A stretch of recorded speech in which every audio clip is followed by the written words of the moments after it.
tọ́ Man U ṣé wọ́n ti ń gẹ̀ tí wọ́n ní àbótí ń rẹ̀ wọ́n àbí àìsàn lé Christian Eriksen àti Casemiro ló fa àkùdé àná yìí. tó fàásì kò yí kí gbogbo àwọn olùgbé wa ní gbogbo tẹ̀ tí ń dọ́ra pé ẹ̀kọ́ ojúmọ́ ní ẹ̀rọ ìtọ́ni.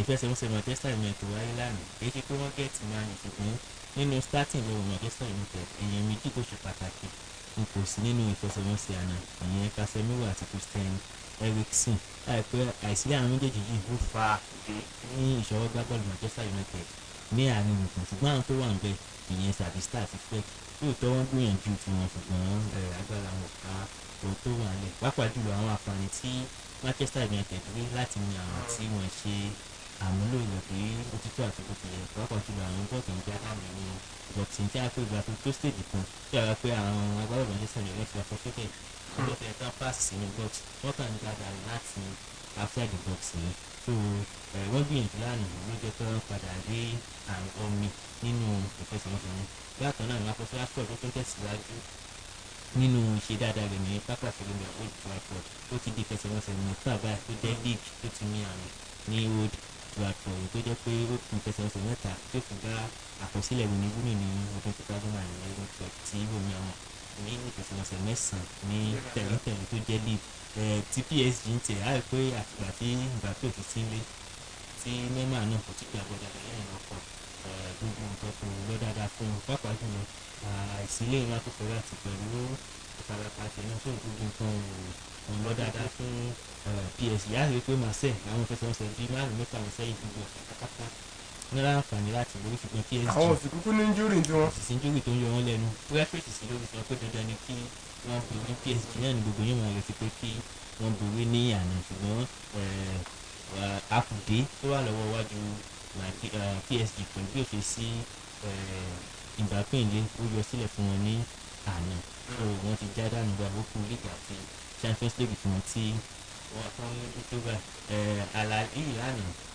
asọ́lànà pé nǹkan tí Madrid fi lè wọ́n kò ju ìgbòho lọ òun náà ló sì padà yọ sílẹ̀ fún wọn mo gbà torí ìfẹsẹ̀wọnsẹ̀ yẹn pé àlàyé náà gbìyànjú ṣùgbọ́n ìgbòho wọn kò fún láti kojú tó Real Madrid èyí tó sì. lórí ọ̀rọ̀ Real Madrid gẹ́gẹ́ bí ìròyìn tó ń tẹ̀ wá lọ́wọ́ báyìí olùkọ́ wọn Carlos Ancelotti sọ pé Karim Benzema àti Eder Militao ni wọ́n wà ìyẹn ìgbà nígbà tó ń bá máa gbá àṣekágbá ìyẹn lọ́jọ́ sátidé ọ̀sẹ̀ tí a wà ilé yóò tún jẹ́ àfikún.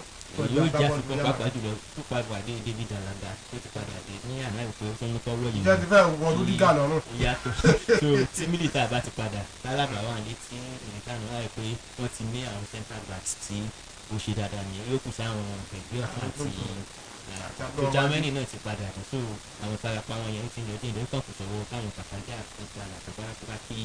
àti Mendy ìwé káàmà fún gálò fún gbákìrì lánàá so àtàwọn yẹn bá ti padà dáre pé wọn gidi wọn lè tẹ̀síwájú ṣùgbọ́n àṣekágbá ó dìgbà tí abájá àṣekágbá nípa ohun tí yóò ṣe láàrin àwọn àti àlèlá láti orílẹ̀-èdè sáájú ẹ̀rọ. tó ẹ jẹ́ àsáré polówó ọjà tá a bá ti òkè náà dé àwọn àsáré dá àwọn ọ̀rọ̀ tó kù dọ̀bálẹ̀ ní ẹsẹ̀ kúkú àlọ́ àmúpọ̀ tàbá dé ọ̀rọ̀ nípa àṣọlé ẹgbẹ́ agbábọ́ọ̀lù Tottenham náà wà ń bẹ ọ̀sẹ̀ bíi 6 àti 8 fọ́ọ̀mù òun wájú tàbá dé àwọn àtàrí tó kù dọ̀bálẹ̀ àrùn gbogbo àwa tá a nílò ẹ̀rọ ayárabíàṣá kọ̀ǹpútà àti àwọn ẹ̀yà ara rẹ̀ gbogbo ìrọ̀rùn ti dé o. ibtech computer technology ibẹ̀ ni wọ́n ti ń tẹ kọ̀ǹpútà tí wọ́n tún tún kọ̀ǹpútà ṣe bó ṣe desktop tàbí laptop tó fi mọ́ printer ni wọ́n ń tà tí wọ́n tún tún ṣe kọ̀ǹpútà engineer àti networking iṣẹ́ wọn ni visa toner recycle ara iṣẹ́ wọn ni gbogbo ẹ̀yà ara kọ̀ǹpútà ni wọ́n ń tà bíi mouse keyboard charger hard disk cable àti bẹ́ẹ̀ bẹ́ẹ̀ lọ ni wọ́n ń tà bẹ́ẹ̀ ni wọ́n ṣe installation ọlọ́kan ọ̀jọ̀kan ẹ̀yin iléèwé iléeṣẹ́ tó fi mọ́ lájọ̀lájọ̀ tẹ́ ẹ nílò kọ̀ǹpútà lọ́pọ̀ tẹ́ ẹ sì fẹ́ kí wọ́n bá yín tún ṣe ibtech computer ti wà fún yín ní sẹpẹ́ desktop wà láti 20,000 naira sókè tí laptop sì wà láti 35,000 naira sókè gbogbo ń tẹ́ ẹ bára lọ́dọ̀ wọn àlò pẹ́pẹ́pẹ́ ni fún kọ̀ǹpútà àtàwọn ẹ̀yà ara rẹ̀ tó fi mọ́ tàmúmẹ́ta ibtech wà ní nọ́mbà 19 and 20 mọ̀ní adéní fàájì shopping mall ní dojúkọ old Fakoli high school lẹ́gbẹ̀ẹ́ ilé ìfowópamọ́ Polaris gbẹ̀gẹ́ Ìbàdàn road Òṣogbo nípínlẹ̀ Ọ̀ṣun telephone 08166333785 àti 08078641113 ibtech computer fún ojúlówó kọ̀ǹpútà. ìgbà fẹ́ra fóònù Adventures ní kẹ́lọ́ fóònù tó lálọ́ Adventures ní kẹ́lọ́ àbí fóònù accessories Adventures ní kẹ́lọ́ tó jẹ́ ojúlówó Adventures ní kẹ́lọ́ àbí ẹ fẹ́ ra kọ̀ǹpútà bẹ́ẹ̀ ni ayé ti dáadé Atel phones and gadgets ẹ̀ka iléeṣẹ́ Hansen Nigeria Limited iléeṣẹ́ tó rẹ́sẹ̀ wálẹ̀ àtàlágàtà kan gbòógì nípínlẹ̀ Ọ̀ṣun fún àwọn iléeṣẹ́ tí ń ṣe phones tó fọkànbalẹ̀ bíi Oppo, Samsung, Infinix, Tecno, Vivo, Itel, iPhone, BK used phone ti wà ní àwọn èròjà ara fóònù bẹ́ẹ̀ ní ilé ìtajà Atel bẹ́ẹ̀ ni wọ́n sì ń ta kọ̀ǹpútà lóríṣiríṣi. pabambari ibẹ̀ ni pé yàtọ̀ sí pé ẹ̀dínwó ti wà lórí phones tẹ́ bára lọ́dọ̀ wa promo ń lọ lọ́wọ́ rajà sanwó kó gbẹ̀bùn ẹ tún lè rajà lọ́dọ̀ wa káwá gbé fún yín níbi tí ẹ bá wà ìyẹn ni home delivery easy buy náà ò gbẹ́yìn ń bẹ̀. olú iléeṣẹ́ Atel Ventures wà ní Atel Plaza number 50 beside Nawarudin Central Mosque Station Road Òṣogbo. bẹ́ẹ̀ ni wọ́n tún wà ní shop 8 and 9 Ọ̀ṣunmọ̀ Fakunle area Òṣogbo ìpínlẹ̀ Ọ̀ṣun àti old pc opposite Wema Bank Òṣogbo telephone 0803-377-3437 àti 0703-874-7496. Atel Ventures, Atel Ventures.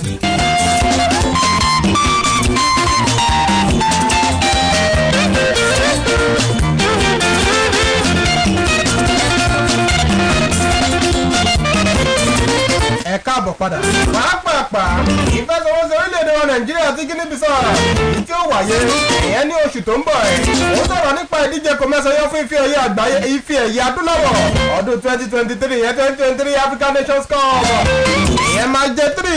Guinea Bissau ló ti ní pé orílẹ̀-èdè Morocco gangan ó ti gbá ìdíje ilé títí ẹ̀ ẹ̀rọ kan ti wá bí láti fìyà jẹ wọ́n ti lórílẹ̀-èdè Morocco làwọn ti gbá yóò ṣẹ̀yìn bí káàmù àjọ tó mójútó bọ́ọ̀lù aláfẹsẹ̀gbá ìyẹn nílẹ̀ adúláwọ̀ ló jẹ́ ní kò sí pápá ṣeré kankan ìyẹn Guinea Bissau tí wọ́n lè ṣe kíni wọ́n lè gbàlejò ìdíje ìgbésẹ̀ alákọ̀ọ́kọ́ ọjọ́ tọ́sí on the 23 March oṣù kẹta òní ó wáyé ló sì jẹ́ pé ìgbésẹ̀ ẹlẹ́ẹ̀kejì yóò wáyé ìyẹn ní Moshood Abiola National Stadium ní ìlú Àbújá ọjọ́ mẹ́rin lẹ́yìn ìgbà tó wá ti gbá ìfẹsẹ̀wọnsẹ̀ alákọ̀ọ́kọ́ rẹ̀ ẹ bá gbàgbé orílẹ̀-èdè wa Nàìjíríà ìfẹsẹ̀wọnsẹ̀ àkọ́kọ́ méjì tá a ti gbá ojú Sierra Leone àti Sao Tome méjèèjì la jáwé olúborí tó sì jẹ́ pé àmì mẹ́fà ọ̀tọ̀ọ̀tọ̀ òun láti níbà ìyẹn nínú géèmù méjì tá a ti gbá láti bẹ̀ agbábọ́ọ̀lù adé ẹ̀yìn mú wa ọmọ orílẹ̀-èdè wa Nàìjíríà tó tún gbábọ́ọ̀lù nínú ẹgbẹ́ agbábọ́ọ̀lù QPR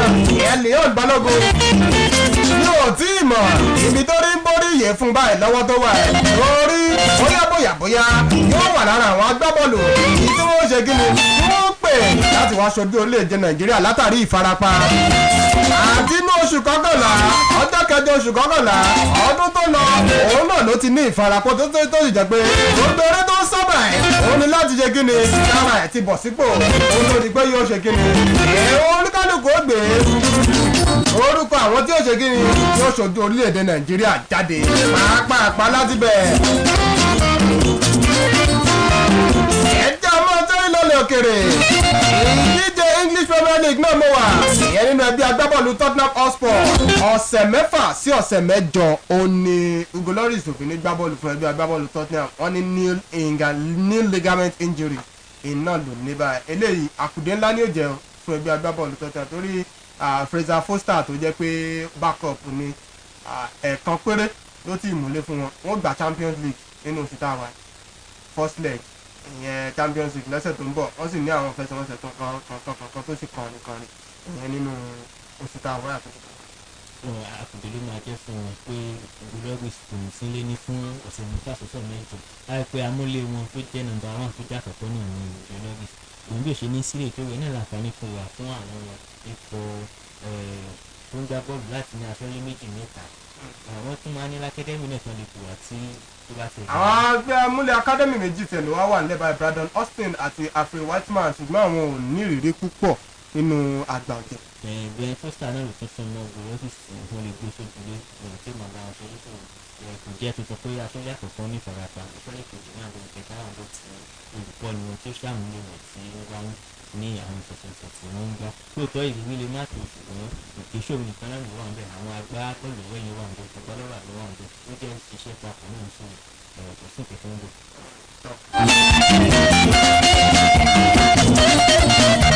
Manchester United àwọn náà ti ń gbẹnu sí i wọ́n ní pé Tammy Abraham ló tún kàn wá gẹ́gẹ́ bí ìròyìn èyí tó lu jáde Man U wọ́n fẹ́ gbé Tammy Abraham.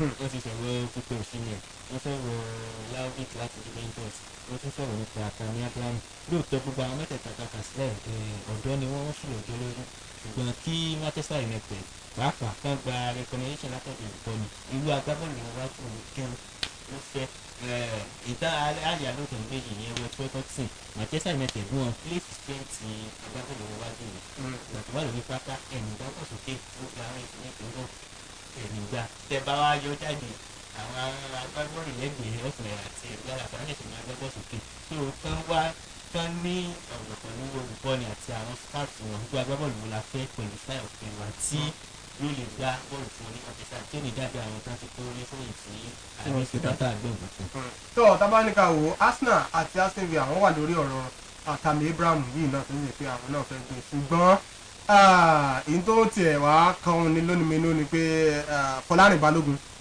coach olóhùn ti ìyẹn Mikel Arteta olóhùn tí ìmọ̀ tó ń fẹ́ ṣe pẹ̀lú ọ̀rọ̀ Fọlárin Balógun Gabriel Jesus ó wà ń bẹ̀ Edin Nketiah wà ń bẹ̀ Fọlárin Balógun tó bá dé agbábọ́ọ̀lù ìyẹn striking option lẹ́ẹ̀kẹta ló máa jẹ́ Tammy Abraham náà tún gbẹ́nu sí ìbá. kò sí kọ́ ẹgbẹ́ agbábọ́ọ̀lù tí ó ṣeé ṣe fún láti ní striker mẹ́ta tó wọ́ọ̀tì papọ̀ lẹ́ẹ̀kan náà tù kan tẹ́lẹ̀ wípé ẹlẹ́nu gbé wọlé fi kan lẹ̀. irú Fọlárin Balógun tó sì ti lọ tọ́ ayé wò lórílẹ̀‐èdè France ìlú tí Mbappe àti Messi wà tó sì jẹ́ highest goal scorer.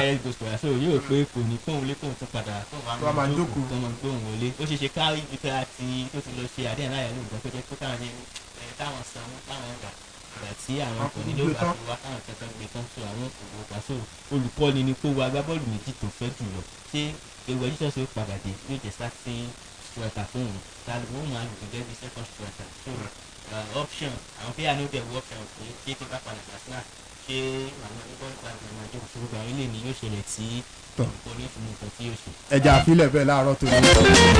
oníṣẹ́ ọlọ́mọ̀ṣẹ́ gbogbo àwọn tọ́jọ́ sí láàárọ̀ ẹ̀ fún àìbínú.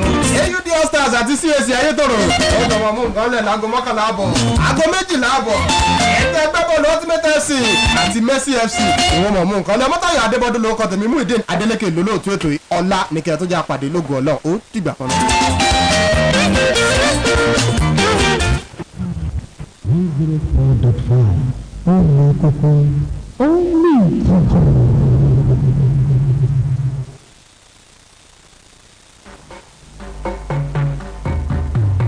ẹ máa ṣọwọ́ omi rẹ̀ ẹ máa ṣọwọ́ omi ayọ̀ tútù lómi sùn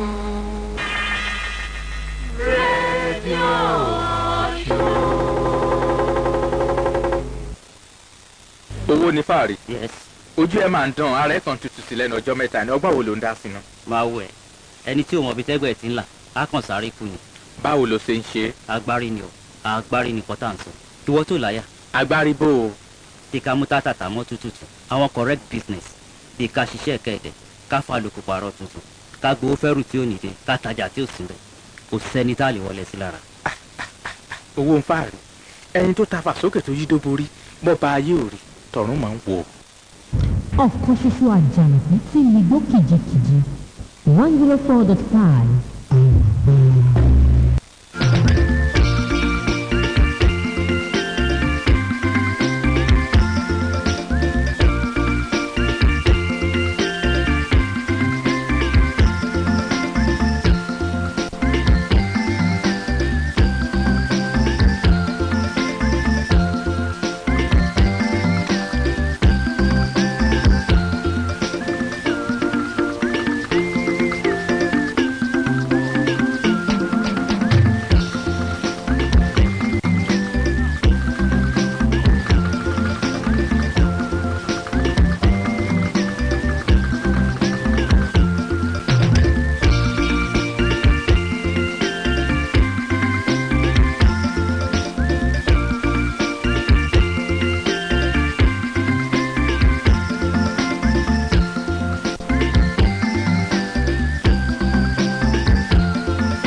wá kí gbogbo ẹ̀yin olùwà pé ẹ tún kú dédé àsìkò yìí ẹ kú ìyálẹ̀ta àìkún káàbọ̀ sórí àkọ́tún ètò àìrólé apá kan ètò tí ń jáde láti àkàtà ẹ̀ka ìròyìn àtọ̀rọ̀ tó ń lọ nílé iṣẹ́ wa ń bí rédíò Ọ̀ṣun alóore ìwọ̀ oòrùn ilẹ̀ Yorùbá ṣé wọ́n ní àti mewé ọdán àti màgùntàn mewé yeye bẹ́ẹ̀ láti mọ̀ pé kò sórí tálápà ńdẹ̀dẹ̀ ó ṣe fónílé ju kó dàgbà kó wùyẹ́ fò lọ ẹ̀já fìmọ̀ràn fún gbogbo àwọn aráàlú tí wọ́n ń ṣe alátìlẹyìn fún gbogbo elétò ìdìbò tí wọ́n ń di abẹ́sìnkáwọ́ fún gbogbo àwọn olùdíje gbogbo tí kò wá ń ṣe kí ìyọ́ lè dùn tí wọ́n wí pé ká fẹ́jú ẹmu wò dáadáa kó tó di mímu o torí bẹ́ẹ̀ yóò bá fẹ́jú ẹmu wò nítorí wọ́n mú dọ̀tí ẹjá wojú ilẹ̀ délẹ̀ ká tó máa tẹ̀ ẹ́ bẹ́ẹ̀ yóò bá wojú ilẹ̀ dáadáa yóò tẹ̀lẹ̀ lójú ẹ̀ mọ́ torí kó lé gbódò yán ẹ̀ mọ́ torí òkèlè ẹ̀bà sọ́ra yín sóko ẹ̀bá ẹ̀ mọ́ jà torí àtijẹ́ tòní ká fi ọjọ́ ọ̀la wa sínú ìyọnu ká mọ́ torí pé bàbá òbínú ká mọ́ lọ yan olókè ilẹ̀ lóbìn o ẹ jẹ́ kí gbogbo wa kí a ṣe níwọ̀ntúnwọ̀nsì ká sì rí i pé a fẹ́jú dáadáa àwọn olóyìnbó sọ pé shine your eyes gẹ́gẹ́ bí ti ń rí lásìkò yìí ó ti di shine your face o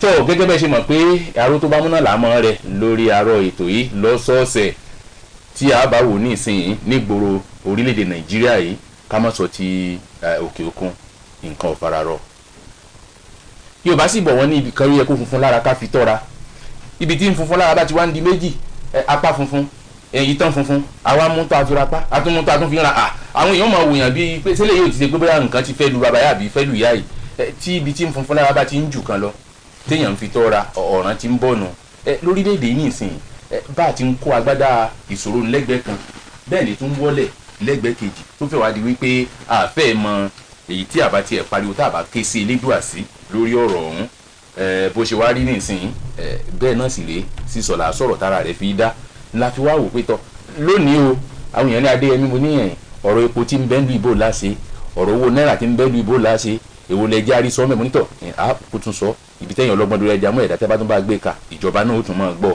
toró ti bá débi wípé tébi bá ń pààyàn ní ìsìn pé ebi ń pààyàn yóò kọ́kọ́ lọ ra owó kó tó rè oúnjẹ bọ́lá di tó wà bọ̀ gbọ́ ẹni ebi ń pa ní ìsìn iṣẹ́ yóò wà kọ́kọ́ lọ ra owó nígbà bá ro owó tán yóò ṣe wà lọ rí irú oúnjẹ ṣé jáde jáde bí máa ń pààyàn akọ̀mọ̀ owó á lọ fi oúnjẹ ni ó ti bá débi pé ẹ kọ́kọ́ lọ ro owó nígbà bá ro owó tán ẹsẹ̀ wà máa wá oúnjẹ tẹ́ra bọ́rọ̀ ìṣe wa rí nìsín ìṣòro yẹn lórílẹ̀‐èdè yìí ló wá mú béèrè ọ̀hún wá lọ́kàn àwọn ìdání adéyẹmí béèrè ọ̀rọ̀ yìí lọ́wọ́ àwọn èèyàn pé ṣé ìṣòro tó orílẹ̀‐èdè yìí ní lọ́wọ́lọ́wọ́ báyìí o ṣé àmútọ̀run wà ní àbí àfọwọ́fà ìbéèrè àkọ́kọ́ pé ìṣòro tá à ń là kọjá yìí ṣé àmútọ̀run wà ní àbáfọwọ́fà ọgbẹ̀yìn ara rí tẹ̀ ń gbọ́ wa náà ẹ̀yin gbọ́n jù wá lọ ìṣòro tá a ní lọ́wọ́lọ́wọ́ ìṣẹ́ lórí ètò àìrólé apá kan tòní àmútọ̀run wà ní àbí àfọwọ́fà látàrí bẹ́ẹ̀ náà mo ṣe ní àwọn èèkàn méjì ní agbára pẹ̀lú mi tó jẹ́ pé wọ́n mọ̀ bá fi tọ̀tún tó sì ojú wò ẹ̀yin náà kúmọ̀ pé ojú méjì tí lóòrùn bá ní ohun kan báyìí náà ní fífọ̀ comrade babatunde ọmọtúndé ọmọbẹ́ndé agbára pẹ̀lú mi ẹ bá ń kí àwọn ará ilé. fatọ́kù ẹ̀sùn yẹ kú ètò yìí o àdètò gba àwọn ará ilé tí wọ́n ń tẹ́tí gbọ́ tí wọ́n tẹ́tí tí wọ́n gbọ́ program yìí ètò tẹ́ fi ń gbọ́ wa kò ní di o. àṣẹ o tó bákan náà mo tún ní alhaji karim tajudeen arẹsà tọ́pọ̀ yẹn mọ̀ sí àdúrà mi gbà láti kájọlá lóde òṣogbo wọn tún bẹ́ẹ̀ ní agbára pẹ̀lú mi ẹ bá ń kí àwọn ará ilé. ẹ ṣeun ará ilé ètò tẹ́ fi ń gbọ́ wa ọlọ́run ní jẹ́ kó di o ọba tó ní wa tó mọ wa yóò sì máa pẹ̀lú wa yóò máa ràn ọ́ lọ́wọ́. àṣẹ o ìbáṣepọ̀ wa ọlọ́run jọ máa já sí rọrùn. àṣẹ o tá a bá wá wò ó alhaji arẹsà orílẹ̀-èdè yìí kò sí wákàtẹ́ ò sí ń bẹ̀ báńkì yàmi ọ̀la ń tẹ̀ sí à ń la ìpèníjà kọjá. ṣé ìpèníjà táwa ń la kọjá yìí ṣe àmútọ̀run wá ni àbí àfọwọ́fà. a lè pè ní àmútọ̀run wa torí pé gbogbo ń tọ́jà ọlọ́run wa o. gbólóhùn kan náà mo fẹ́ àmútọ̀run àbáfọ̀ táàbà ti di àfọwọ́fà ìgbẹ́ ìgbẹ́ sí àfọwọ́fà wa ni. ọ̀dà kò burú bàbá Wátúndé orílẹ̀-èdè yà ní ìṣòro lọ́wọ́lọ́wọ́ báyìí àti ńlá òkè ìṣòro ń kọjá ṣé òkè ìṣòro tá ńlá kọjá yìí ṣé àtọ̀run àmútọ̀run wà ní àbí àfọwọ́fara wa gbọ́dọ̀ yín náà ló lé sí. ẹsẹ̀ àtọ́kùn níwọ̀n ìgbà ìwé tèmi àfọwọ́fà àwọn ènìyàn lórílẹ̀‐èdè yìí. àfọwọ́fà wa ni. kò sí nǹkan tó kọ́ lọ́nbẹ̀. kò sí nǹkan tó kọ́ lọ́nbẹ̀ mo wá ń débi mo ń lọ báyìí wáyé kò sí nǹkan tó kọ́ lọ́nbẹ̀ lẹ́yìn méjèèjì dúró tí ó dáa àwa fẹ́ dìbò ní ìsìn pàṣẹ wa fẹ́ dìbò àwọn sọ́kà ọlọ́run ni kó yàn fún wa ńgbà tá a ti mọ̀ pé kọ̀ọ̀kan lọ́hùn kí làwọn ń béèrè pé kọ́ lọ́hùn yàn fún wa sí. bàbá Ọmọtúndé kí ló dé tà ń béèrè pé kọ́ lọ́hùn yàn àti sọ pé ní ọkọ̀ lọ́hùn ìbò ló sì délẹ̀ yìí àwọn sọ pé ọlọ́run ni kó kú yàn fún wa ẹgbẹ́ kìíní ọlọ́run ni ó yàn fún wa ẹgbẹ́ kí ló dé àwọn fọwọ́ ọlọ́run sí ńgbà tí wọ́n pé ìṣòro tá a ní kì í ṣe àtọ̀run wa ni pé ọwọ́ àfọwọ́fà ni kí làwọn kọ́ lọ́hùn sí ńgbà tá a ní kọ́ lọ́hùn yàn fún wa. ṣe àtọkùn ṣe níwọ̀n bá tí ẹ bá ti rò pé ọlọ́run ló gbọ́dọ̀ máa yàn fún wa mistake tó pọ̀ láti àwa la máa yàn fúnra wa fún ara wa la máa yàn fúnra Yorùbá ní pé ẹnu yẹn lè máa fi kan méje àti jó gángan rí àti jó bàtà kò sí jó tà àti ìjó rí o ilé ìtàlẹ̀ jó lọ́lọ́sìn àríbí àṣẹjó náà àríbí kan sí lọ kí la fẹ́ sọ bí la fẹ́ bẹ̀rẹ̀ a fẹ́ sọ nípa oúnjẹ ni a fẹ́ sọ nípa owó ni a fẹ́ sọ nípa epo ni a fẹ́ sọ nípa infrastructure kí la fẹ́ sọ àdìsọ so kí ló kọ lọ́rùn bẹ̀ ọ̀rọ̀ wa ti kọjá pé agbọ́dọ̀ gbé gbèsè tó tọ́ tá a bá fẹ́ dìbò sí wọ́n ti pariwo káàkiri sí APC pariwo gbogbo about 18 political party ló ń pariwo káàkiri sí tó ń du ìbò yìí ẹnìkan ló dẹ̀ máa já mọ́ lọ́wọ́ àwa la máa jókòó la máa ronú èwo ló máa pè wá 2004 táwọn kan ń bọ̀ wọ́n kan promise wa ní heaven and earth pé kò sí problem àwọn ní 2003 ní kò sí bóun 2004 o 2015 iye ìjọba ìlànà ṣe tó ti lapse so tí a bá jókòó táwọn tó ń lọ láyìíká wa a gbọ́dọ̀ ṣe mistake again ya I'm not saying pé àlè kíkàdúkú jókòó ìhà tó kọjú kálukú ọ̀tọ̀ọ̀tọ̀ but generally ìlú fararọ báyìí so tá a bá fẹ́ dìbò kí ló kọ́ lọ́nà bẹ́ẹ̀ yà.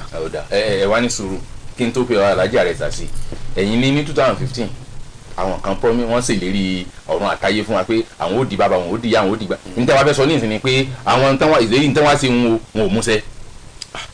ilé àkọ́kọ́ sẹ́yìn ní gbólóhùn kan ìta tó kọ́ sẹ́yìn alájà rẹ̀ sẹ́ káàbọ̀ ẹ ṣeun ṣe rí bó ṣe rí nísìn ẹ̀yin náà ti sọ pé n tó ṣẹlẹ̀ àfọwọ́fà wa ni ṣé ẹgbẹ́ tí wàá ń bẹ lóde yìí tí ń ṣèjọba àpapọ̀ lọ́wọ́ yìí ṣé òun lọ́fọ̀ọ́ fà ni àbí ètò ìṣèwọ́ ọ̀pá wà lánàá.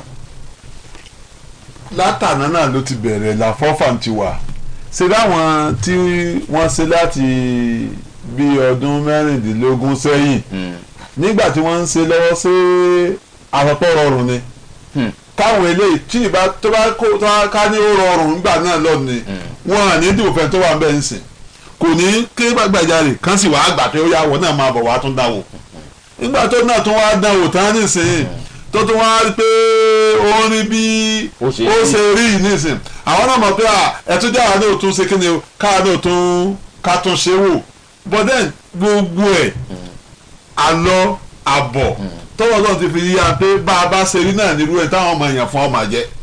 ẹ sì ní ọkọ lọ́nà lẹ́ẹ̀kan o. ọkàn náà lẹ́ẹ̀kan àfọ́fà ni àfọ́fà bá a ti rí ìwà tá à ń hù aráàlú ìjọba bá a ti rí bẹ́ẹ̀ náà ni irú àwọn tí wọ́n ń yàn lélẹ̀ wa lórí bẹ́ẹ̀ ni wọ́n ń rí. sáwọn èèyàn ní ìyàn ni àbá là ń yàn. àwa là ń yàn ẹ̀ẹ́dá wa lè yàn àwọn èèyàn náà là ń yàn. ó dà tẹ́yìn bá sọ fún ẹ wá gbọ́ mi. a máa fi náà kún. àwọn sọ̀rọ̀ 2015 pé nígbà tó di 2015 o àwọn kan sọ ẹ̀yìn sì sọ pé torí páwọn eléyìí wọ̀n dáa ni àbí. làwọn ẹbí gbọ́n gbà náà làwọn ẹbí gbọ́n tó wí gbà náà wọ́n sì mẹ́yìn tó dáa. ok ẹ̀yin tó wá dáa tó wá mú nísìn bolo wá dáa sí báyìí. ibi ètò dá wà ń bẹ̀ náà. ẹ sáwò. ètò dá wà ń bẹ̀. ní èdèkò táwọn ń dè fún yìí. tètè ìwé dé bọ̀. ṣé ẹ mọ̀ pé ní ìsìn gan àwọn èèyàn sọ̀rọ̀ pé dọ́là wọn mọ́. bẹ́ẹ̀ni. ṣé àpèjẹ́ ìtẹ́lá ni wọ́n ti fi náírà mẹ́wàá ra dọ́là kan o. wọ́n ti fi náírà pa ní ìsìn gan ọ̀hún ti ẹ̀já rántí pé dọ́là kan wà láyé mọ́ báyìí. bẹ́ẹ̀ni. ẹgbẹ́ yìí náà sì ni. ṣé bẹ́ẹ̀ ni àbí bẹ́ẹ̀ kọ́ ní gbólóhùn kan. bẹ́ẹ̀ni bó ti wà láti kọ́ ṣe náà nìyẹn wọ́n ti ń pariwo dọ́là náà ti pẹ́ ṣùgbọ́n ètò wa pin náà àti pé wọn ọ̀sẹ̀ máa pariwo epo ọ̀nà tó gbà yọ lọ́tẹ̀ yìí ló yàtọ̀ síra wọn. mo gbọ́ ó dà ńgbà tẹ́yìn náà sọ pé láti ìgbà kan ẹ̀yin ti rò wípé ní 2015 táwọn eléyìí ń bọ̀ wọn o ẹ̀yin tẹ́ ẹ̀ ń ṣe ńgbà náà ṣáájú ẹ̀yin náà ti mọ̀ pé ẹ̀ ṣe dàbí. náà mi ò sọ̀rọ̀ bẹ́ẹ̀ sìn báyìí. èmi mò ń mú lọ bẹ torí pé n tá n sọ nígbà tí sọ pé n tí ń ṣẹlẹ̀ ọ̀kan lọ́hùn tí ọ̀bá sì kọ́ lọ́hùn ọkàn wa èèyàn àwọn èèyàn tá a sì wà tá à ń sọ ní ìsìn ẹgbẹ́ là ń sí. sọ́rí ibi tí mo lọ rẹ̀ lé àwọn tó ń rù àwọn wá láti Cameroon wọn dẹ̀ wá láti Amẹ́ríkà wọn dẹ̀ bọ́ ọ̀dọ̀ látòkè ọ̀run ara wa náà ni. then Ọlọ́run ti fún wa ní oore ọ̀fẹ́ kan ẹ decide tó bá fẹ́ fún wa yín tó bá sì fẹ́ káyé yóò rí bẹ́ẹ̀ bẹ́ẹ̀ kó dáa ní o kò sẹ́ni tó máa decide Ọlọ́run ló máa decide fún yín Ọlọ́run ló máa decide yẹn fún yín tó bá yẹ káyé ọ̀tá yẹn bàjẹ́ ní ilé máa decide ó fi fún wa ní freedom of choice láti tó bá wù wá abẹ́ freedom of choice ẹ̀ ló gbé adé ilé náà yẹn and let me tell you my brother kò sí nǹkan tó tí ó kò sòrò tó wà tó ní ìpìlẹ̀ ojútùú ok tí ò níbi tó ti bẹ̀rẹ̀. ọdún tó ti bẹ̀rẹ̀ ó dẹ̀ máa lójútùú èyí ò lè wà nú ẹ̀sẹ̀ kó ní kó rọ̀ fẹ́ máa pọ̀ sí ibi tá a bára délé nígbà ìjà àsìn ọlọ́run owó là ń sìn ẹni orílẹ̀-èdè ẹni society kọ̀mí tó bá pẹ́ ọdún ló worship tí ò worship ọlọ́run bó ṣe máa náà lórí ẹ bá yé kébè lọ yí society will not corrupt system where society will not correct bẹ́ẹ̀ bá sọ pé ọlọ́pàá ó wà ń bẹ̀ bẹ́ẹ̀ sọ pé judge ó wà ń bẹ̀. àti ẹ̀mọ̀ fún báńkì náà tó ń ṣe tẹ́lẹ̀tẹ́lẹ̀ kò sí bí ó wà wò tí ẹ̀ gbà pé báńkì tó wà lẹ́yìn báńkì ló lóòótọ́ ni ẹ má sọ̀rọ̀ báńkì kọ́ àwọn báńkì àtẹ̀sọ̀ èèyàn náà ni wọ́n ara wa náà dè ni wọ́n wọ́n máa sọ kíni kan tá a máa sọ municipal tí ò jáde ara ó ti corrupt already. irọ́ o ọmọ tẹ́lẹ̀ wá fẹ́ fi span rẹ̀ bí kílẹ̀ fi kò wá sílẹ̀. ní ọ̀njẹ́ òtítà bá tó yanjú corruption spoon látòlè náà lọ. people said kóòtù ni ó lè gbìjà àwọn mẹ̀kúnnù kóòtù lè fẹ́ sásímọ́ọ̀sì báyìí. tó bá ti lówó lọ gbàgbé ẹ̀ tí wọn bá jí láàárọ̀ yìí tó lọ sí ìbọ̀nà tó lọ gé orí ẹ̀ mẹ́wàá tó dẹ̀ wà lápò ẹ̀ tọ́lọ́pàá bá wọn ló rán máa dé pẹ̀lú owó ẹ̀ that's the level of corruption ta ni nìyẹn. tàbá ń gbàdúrà báàbù sọ pé ìrìn wà nínú ẹ̀sẹ̀ kó ní kó rọ̀ fẹ́ kó pọ̀ sí tàbá ń gbàdúrà àdúrà là ń gbà sọlẹ̀ nítorí wọn wájú ọlọ́run ni ẹ̀ ń gbàdúrà ẹ̀ fi ẹ̀sẹ̀ yín sílẹ̀ kílẹ̀ gbé dání tẹ̀fẹ́ gbà kan lọ́wọ́ ọlọ́run bóló tí wàá kan ọlọ́run sọlọ gbogbo olè gbogbo àgbáyé talẹ tọlọ ń bọ́ọ̀lù látọ̀ tó lọ sí ìjọba lọ́wọ́ lórí kò sí ìgbà tí wọ́n lè jákọ̀ tí wọ́n lè rí bẹ́ẹ̀ so ọlọ́run ti tábà tó ṣe the right thing ẹni gbẹ̀dẹ̀ church owó ni bí wàhálà ṣe wà tí ò ṣe kò ń sìnbà ìyàwó kan máa káwọn mẹ́mbà máa transfer owó kan máa fi dátà ìtì wọn já olówà. bẹ́ẹ̀ni láti kòkòrò sáǹsẹ̀ náà àwọn èrò jẹun wọn òróró epo wọn òróró mùjà wọn òróró ẹ̀tún kan máa transfer owó corruption náà gbogbo táà sọ yẹn tá a bá ti stop láti bẹ̀ sí láti wọn àti tí ò dáa mọ́ ọlọ́wà bójú látòkè á sàánú fún wa èmi àti yín àṣẹ láti ṣe o mi ò sọ̀rọ̀ ẹgbẹ́ ìsìn báyìí mi sọ̀rọ̀ PDP or PDPC or Labour Party I'm talking about the society táwọn fèsì ní society lórílẹ̀ wa sìn kí lọ́nà àbáyọ kí ká kó lọ yẹrẹ ẹ̀ wò ká má yẹ ká yé lépa owó bàtà wáṣáyé àmú kankan wá tá má má para lọ àní mímú kan lọ ọjọ́ tá a bá tó ronú délẹ́gbẹ́ lẹ́kùn yẹn rọ̀ wá tó lójútù tá a bá ti jí owó mọ́ tí yóò kó owó kọ́ni problem wa pé tètè tá a máa jẹ tá a máa mú kí lẹ́ǹkan sí máa jí $109 billion ó dẹ̀ rìn kiri lórí de òfin yẹn wà ó bó òfin méjì ló wà ó wà fún tolówó ọ̀tọ̀ títálíkà ọ̀tọ̀ bọ̀ tí ẹ̀rìn méjì bá ń jà koríko bẹ̀ ló máa jìyà o yẹn la pẹ̀kúnnà fi ń jẹ̀yà báyìí so yẹ kí ají láàárọ̀ ẹlòmíràn tẹ fẹ́ gbà ń báǹkì ẹdẹ máa ń kẹrò ó gbà owó yín ni ọ̀lọ́ yáwó àwọn kan wọ́n mú owó ìwọ́n ti mọ́nu lé wọ́n ta ya kọ̀ǹsì so ṣé ìlú nìyẹn já. ó dáa ẹ jẹ́ ń ṣe ojú òpó lẹ̀ fún àwọn ará ilé àwọn náà lè ní gbọ́dọ̀ nǹkan méjì tí wọ́n bá dá sí lórí ètò ọ̀hún jẹ́ lórí ètò àròlé apá kan tòní èmi àti comrade Babátúndé Ọmọ́túndé àná alájọ wà lórí ètò àti Alhaji Abdulkareem Tajini Ares àtọ́pọ̀ yẹn mọ̀ sí àdúrà mi gbà láti Kájọlà lóde Òṣogbo àná alájọ ń gbé yẹ̀wò pé ìṣòro tá a ní lórílẹ̀‐èdè yìí wọ́n ní láti lé Àrẹ̀sà ẹ̀ ṣeun pé ìṣòro tá a ní lórílẹ̀‐èdè yìí ṣe àfọ́fà ni àbí àmútọ̀run wá ẹni ojú òpó tẹ́sí láǹfààní àti pèsè náà ní 08187775777 tàbí 08161427036 hello ore 08187775777 tàbí 08161427036 hello ẹ ṣeun ẹ kú ìyálẹ̀ ìtọ́ orúkọ yín.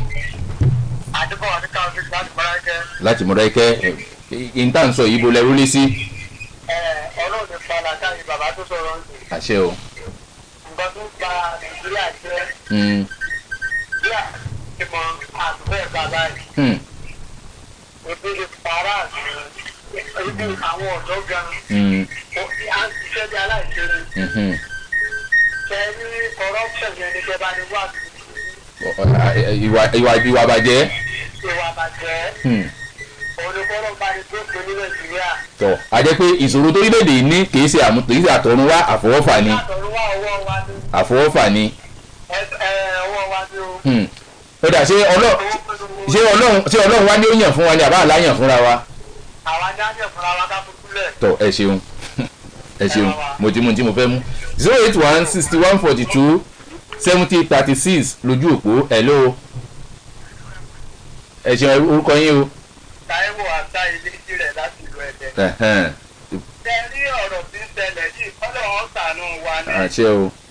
Pẹ̀lú gbogbo tí ṣẹlẹ̀ lórílẹ̀‐èdè yìí ńgbà tá a tún wá ń fi owó tá a fi ra owó. Èèyàn máa ń mówó tó lọ fi ránjẹ ni àwọn àkọ́kọ́ máa fi ra owó tó ti máa lọ ránjẹ. Àwa ń dá gbogbo ẹ̀ lérí Ọlọ́run kí Ọlọ́run o. Àwa dandan ni o. àwa ni. Àwa là ń fọwọ́ ara wa bá wa náà ń parọ́ ọmọ náà ni. Ọlọ́run ló fún ní wípé ní ká máa ní ara wa lára ni. Ẹ kó ètò ilé iṣẹ́ wẹ̀ kò ní bàjẹ́. àṣẹ o àṣẹ o àṣẹ o 08161427046 ní ojú òpó tàbí ń sọ̀rọ̀ lórí ọ̀tọ̀ ní hello òrèbètè 08161427036 lójú òpó hello ẹ kú ìyálẹ̀ ta orúkọ yín. Orúkọ mi ni Tóyìn Babáwálé láti Ọ̀wẹ́lẹ̀ Jẹ̀sà. ìbò lẹ rólé sí. Ẹ rí bí bàbá tó sọ̀rọ̀ ní ẹ̀ ti sọ̀rọ̀. Òun ni èmi náà sọ fọ́dí kan lọ́rùn kó gbà wá lórílẹ̀‐èdè. Nǹkan tí mo fẹ́ kálàjì tó sọ̀rọ̀ pé ìgbà táwọn kan ṣe táwọn kan gbà nígbà yẹn a rí bí gbogbo nǹkan ṣe rí àìnítẹ́lọ́rùn ló bá wa débi tá a dé. ló sún wa débí. Bẹ́ẹ̀ ni àìnítẹ́lọ́rùn. Nígbà yẹn àwọn iye tẹ́pọ̀ wà àwọn iye tẹ́pọ̀ wà ní ìsìn. Àwọn iye tá a ra síbẹ̀ǹtì ńgbà náà àwọn iye tó wà ní ìsìn. Àwọn iye tá a ra pàánù àwọn iye tó wà ní ìsìn Ọlọ́run ràn wá lọ́wọ́. àṣẹ o. Ilé ẹjọ́ OSBC ò ní bàjẹ́. àṣẹ ẹ ṣeun o 08161427036 lójú òpó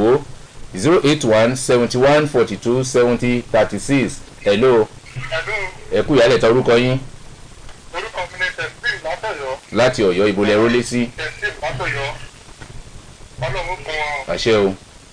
Àdúrà wọn gbà o. àmín. Ọlọ́run bá wa tún dé o. àmín o. So ẹ̀dá fẹ́ bá rọ̀ wọ́n fẹ́ bá ń bá wọn sọ̀rọ̀.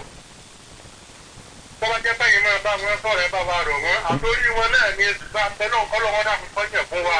ṣe o. Àní àwọn òǹdàpọ̀ ẹnìkankan nínú gbogbo wọn gbogbo àwọn lágbájá ní òde kọ̀fẹ́nì kankan tó lè dé kọ́lọ̀ wọn bá wa dé lọ. Kọ̀fẹ́nì kankan tó lè dé lẹ́lòmíì tó débẹ̀ náà la nǹkan àgbo tá a pa iná láàmú ẹ̀ta. Lẹ́lòmíì bá tó débẹ̀ lọ́la àgbo tá a pa iná láàmú ẹ̀ta ṣùgbọ́n gbogbo ọ̀nà tá a bá gbà àtàjọ gbà bẹ́ lọ́ọ̀ níwájú yóò fún bẹ́ẹ̀ lẹ́gbọ̀dọ̀ ó fi láti máa ṣe tó. Sọ ẹgbẹ́ yìí bá ẹ bá rí wọn bá sọ̀rọ̀. abẹ́ ṣe ń sọ bẹ́yìn náà ṣe ń sọ wọn ń gbọ́. tọ́ àdúpẹ́ àdúpẹ́ àṣẹ o tọ́ àmì o 08161427036 08161427036 hello. ẹ kú ìyálẹ̀ ta orúkọ yín.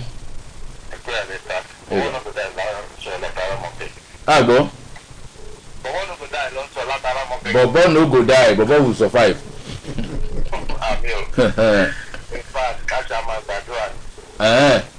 Àdúrà lọ kọ ní Nàìjíríà tower because Tabanika wo bó ṣe ń lọ yìí in fact iṣẹ́ ọ̀rẹ́ nìkan ni. Ó jẹ́lẹ̀ tó lówó bẹ́ẹ̀ náà ló jẹ́lẹ̀ ti sáré ká. àbí o. So àwọn gangan la fa àwọn ní òkìṣẹ́ mi ò ní ìdílára wọn. Èmi náà ò sí ń bẹ̀rẹ̀ làwọn wà làwọn ọ̀hún.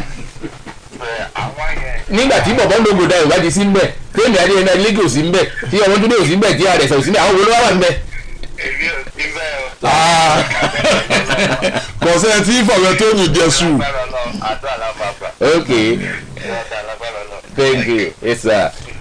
tó bàbá Ọmọ́túndé ìjà tó ń dá ojú òpó ìpè dúró báyìí náà ẹ̀gbọ́n tí àwọn èèyàn sọ ṣé tí nǹkan bá sì ṣẹlẹ̀ báyìí gbogbo nǹkan ni máa ń lójútùú alájà rẹ̀ sà kí ilẹ̀ rò pé ó lè jẹ́ ojútùú ìṣòro yìí ǹjẹ́ ẹ̀yin lẹ́yìn pé ọ̀rọ̀ Ọmọ́túndé lòun sọ̀rọ̀ ẹgbẹ́ òṣèlú ṣùgbọ́n èmi fẹ́ máa ń béèrè pé torí pé bí ìwọ bá dáa òṣèlú kan náà ni wọ́n ṣe ìrùn kó so lógun òṣèlú náà lógun ó ṣe pé ẹja àgbà báyìí kágbà báyìí kábíyìn báyìí kágbàjọba òṣèlú náà nu tí ìlú ọba dá gbélé sọ nínú ọ̀pọ̀ ìgbìmọ̀ ni èrò fìdí múlẹ̀ láìsí ìgbìmọ̀ èrò já sásán irú ìgbìmọ̀ wo òṣèlú wo ni ó ṣe tó fi jẹ́ pé ẹ rò pé a fi rójútùú ṣòro jẹ́ lórílẹ̀‐èdè yìí irú òṣèlú wo là á ṣe láfi. tá a bá la fẹ́ máa dákọ̀ òṣèlú ní ìlọ́hùn òṣèlú a máa lọ. sọ pé ẹgbẹ́ òṣèlú irú òṣèlú wo là á ṣe ẹgbẹ́ òṣèlú kọ́ òṣèlú wo là á ṣe àwọn ti sọ̀kan lẹ́ẹ̀kan ní ìsìn. a yàn yàn náà ni ẹni tá a sì yàn yìí a wòru ẹni tá a fẹ́ yàn a dẹ̀ ti wo kí la ti mọ̀ ń pa rẹ̀ tẹ́lẹ̀ rí a ti ń gbọ́ tó bá a ti ń pé àṣe síbi a ti ń gbọ́ tán wọn táyà ti máa rí ìtọ́ka sí pé nígbà tó ṣe báyìí lórí nígbà tó ṣe báyìí lórí gbogbo wọn ti níbi tí wọ́n ti fara kọ́ sí táyà ti níbi tí wọ́n ti ṣe ẹsẹ̀ gbé àárẹ̀ ìtọ́da àárẹ̀ tí ọ̀dà nà wọn ẹ jẹ́ àwọ̀ èèyàn wo ló ti a ti mọ kí la mọ̀mọ́ ohun tá a mọ̀mọ́ wọn ní ọmọ sọ ní ọmọ tọ́ka irú ìgbésẹ̀ wo ni wọ́n gbé tí wọ́n bá lọ dórí oyè. ẹ ṣeun bàbá Ọmọ́túndé ìṣòro orílẹ̀-èdè kí lójútùú sí tí mo fẹ́ kẹ́yìn bá a sọ ní ká tó máa lọ torí àkókò wa. atọ́kùn ẹ̀sìn pípẹ́ kí àwọn arílẹ̀ kan sí ṣe rí tí ìpèníjà tá a dojúkọ lórí ètò ọba ní àyípadà gba pátápátá ni. bàbá olóògùn rẹ̀ látara àmọ́ kọ́lóhùn sí mẹ́rin. ó lè máa sọ tiẹ̀ olóògùn máa sọ tiẹ̀ yá bọ́ bí náà sọ tó pé nàìjà ni nàìjà ló dẹ̀ ń gbé gbọ́ pátá ni. tí àwọn èèyàn bá ń yẹ̀ èèyàn jẹ tán ọ̀rọ̀ èèyàn jẹ tẹ́ ẹ dákẹ́ tẹ́ ẹ sọ̀rọ̀ ó máa lọ bẹ́ẹ̀ náà ni. àwa la máa sọ pé enough is enough. ọ̀nà wo là á gbà sọ. ìsí ìṣẹ́rí. ṣé báwọn ọ̀dọ́ ṣe ń jáde ń bàdàn tẹ́ ń jáde ní ìsí bẹ́ẹ̀ ni. ìsí ìbò wà ń bẹ̀. ó dé ní. number 2 àwọn Ìgbò máa fẹ̀ ní ẹ̀hónú hàn ok sir à ń sọ̀rọ̀ wọ́n sẹ́ni pé àwọn yẹn lọ báńkì wọ́n bọ̀rọ̀ sí òhù wọ́n dáná ní báńkì wọ́n gún báńkì wọ́n sẹ́fìtì kan. sẹ́yìn lójútùú ni. ó ń débẹ̀ lọ díẹ̀ náà nìyẹn àwọn tó ń rù wá náà wọ́n á ti rí pé àwọn aráàlú ti ń bínú àwọn náà wá ní changing of mind pé nǹkan gbọdọ̀ máa lọ belé. ẹgbẹ́ yà bínú nǹkan náà fẹ́ ń kọ́. tọ́jú náà fẹ́ o máa consume wọn àwọn náà lè rìn títì kò sí olóòtú atẹ́kùn kò tó dàbí àlàáfíà o tí wọn lábàá sẹ lóṣogbo kò sẹ́ni tó máa lè mú áfíríkà pàgbà sílẹ̀ nù ọlọ́run jẹ́ kó dé lẹ́nu yẹn o bọ̀ bí tó ń tún wa lọ tó bá lé ewé tó bá kàn ògiri yóò wojú padà o tó bá àti ẹ̀rọ tó bá àrùn náà àti ẹ̀rọ bá kàn àrùn gbà àforówó ìyẹn tẹ̀ tún lọ báyìí tó bá yẹ ẹ̀rí kankan sí kankan mọ́ tó bá wà lẹ̀ ní tẹ́bẹ́ pé kẹ́ fi pé máa manage náà nìjẹ́ ìsára kẹ́ ń kútu nílé bó bẹ́ẹ̀ kàn lọ kú síta àná ṣe pé kí ogun ṣẹlẹ̀ bọ̀ tí wọ́n bá manage káyìí bó ṣe ń lọ ìṣá ó máa dé level yẹn kọ́lọ́ fún sànù wa and at the same time keep on saying ìsára àdúrà bọ́bìnrin bá fẹ́ bímọ tókùnrin bá níyàwó tó fẹ́ kan pẹ̀lú ìyàwó ẹ̀jà bí o tí ì róyè mi mímọ́ o láìsúnmọ́ kò possible ìbá àgbàdúrà fún 50 years wọn ní bímọ o bó bá dẹ̀ máa bímọ o máa lọ mú àtọ̀kan láti wọ́n aṣọ kan náà kó tó bí kó pé so wá ìpele ti rí pé kẹ́kẹ́ máa gbàdúrà tá a bá ń gbàdúrà a gbọ́dọ̀ máa ṣiṣẹ́ tọ́ ìgbàgbọ́ láìsí òkú ni o. so ẹja gba ìpè méjì kó tó di pé ń tì yín lẹ̀ hello ẹ ṣeun ẹkú ìyàlẹ̀ jẹ́ orúkọ yín. ìdíkà ni ẹ̀dá ìdíkà ni láti ní àtìmọ́lẹ́kẹ́. ibo lẹ ró lé sí. ohun tí mo rí sọ lórí ọ̀rọ̀ yìí ni wípé nǹkan iṣẹ́ àfọwọ́fà wa ni. àfọwọ́fà ni. bẹ́ẹ̀ ni ó ti bàjẹ́ ti pẹ́ ìgbàgbọ́ ti gbóríta lè ké ní nǹkan ti bàjẹ́ kò sí bí àmì ẹgbẹ́ gbọ́dọ̀ lẹ́gbẹ̀ẹ́ kan tí kò yanjú lé rere. bẹ́ẹ̀ bí àmì gbọ́dọ̀ sí yẹn títí kò lè bọ́lá àjùkọ́lọ́ mọ́mọ́ títí kò lè bá lè fi fún yẹn láti ọ̀run wá kò lè ró nǹkan gbà. ẹ ṣeun. báwo bá ti di ọlọ́run ta àkọ́kọ́ bẹ́ẹ̀ yẹn wọlé bọ́lá máa ní òní ṣèjọba kò lè ṣèjọba ọlọ́run la gbọ́dọ̀ fi tẹ̀kọ́ ti àkọ́kọ́ kọ́mọ orílẹ̀-èdè gbọ́dá bọ́lá wọn fẹ́ gbọ́dá fi ṣe àkọ́kọ́ ọlọ́run ló lè bá wa ṣe. tọ àdúpẹ́ ẹ ṣeun. hello ẹ ti wà lórí ètò ẹ fi orúkọ mi ní fẹ́ fún òkun lọ láti ìbò. láti ìbòkun bòlẹ́ró lé sí. bẹ́ẹ̀ni àdúrà náà láàmú gbà.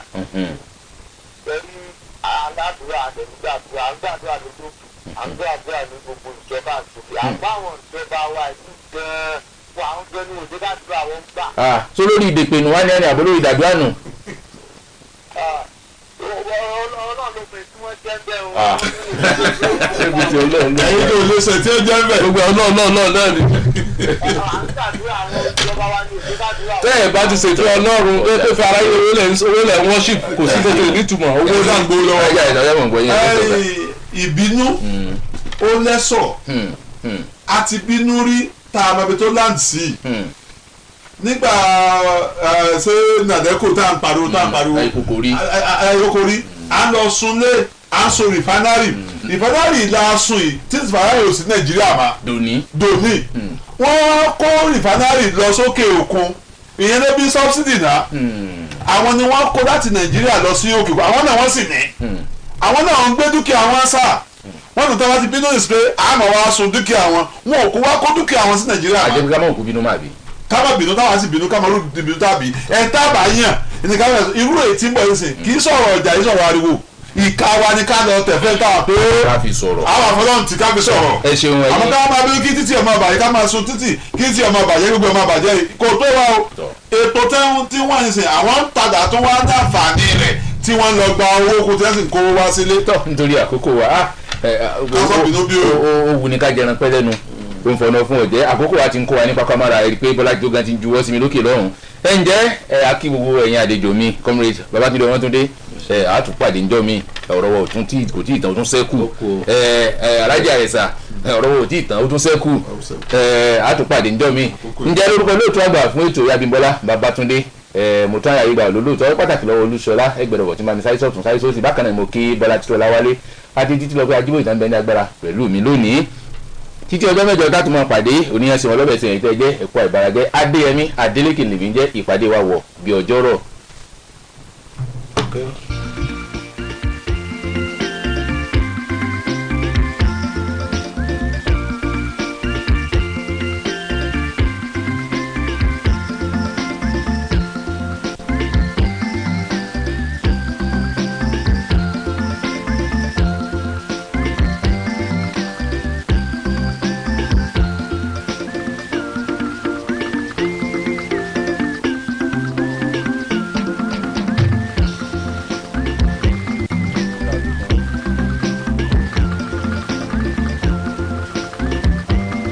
mọ́nu lórí ètò àìrólé apá kan fún tòní tó bá di lọ́jọ́ mẹ́jọ ẹ máa darapọ̀ mọ́ Adéyẹmí Adélékè fún àkọ́tún rẹ̀. ọ̀kan ṣoṣo àjànàkú tí mi gbó kìjikìji 104.5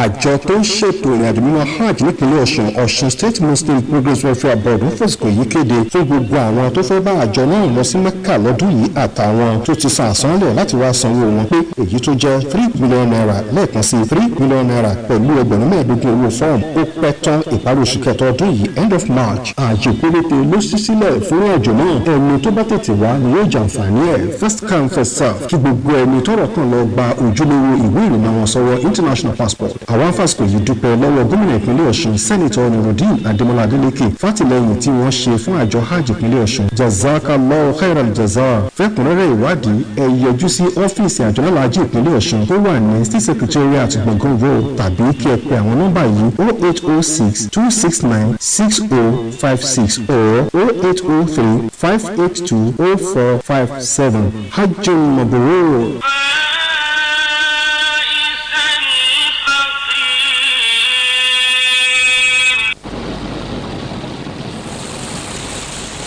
You're listening to 104.5 megahertz. Just like water, we are your indispensable companion.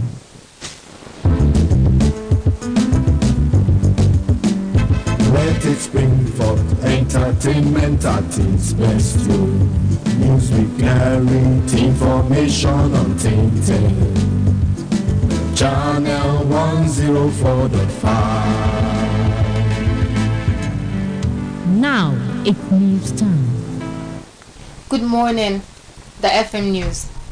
UNICEF Chief of Water, Sanitation and Hygiene, Nigeria Ms. Jane Bevan, has said that the introduction of subsidies would encourage vulnerable persons in communities to build and use their toilets. Ms. Bevan told the newsmen that this would improve their well-being and contribute towards meeting the National Open Defecation Free Roadmap in the country before 2025. According to her, this can be introduced during the triggering stages of community-led total sanitation processes, which are aimed at encouraging communities to take ownership of their hygiene. In another development, the Kaduna State Internal Revenue Service has confirmed that it would deploy the use of WhatsApp, a social media platform, and the unstructured supplementary service data service to enhance less cost-effective method of payment of tax. The executive chairman of the State Revenue Service Agency, Dr. Zaid Abubakar, made this known on Wednesday during a public-private dialogue on revenue generation drive. That was the FM news at 11:30 a.m. Good morning. It's entertaining. It's educating. Really informative. Qualitative news as it breaks. It's OSBC Radio 2, 104.5 FM. Numero uno south of the Sahara. Voice of the West. Ọ̀pọ̀ ṣoṣo àjànàkú sí ìlú kìjìkìjì 104.5. rédíò ọ̀ṣun 104.5 FM òṣogbo alóore ìwòrán nàìjíríà pímánàfà ló kàn tẹ́ máa tẹ́tí sí ẹ má bá wa ká lọ.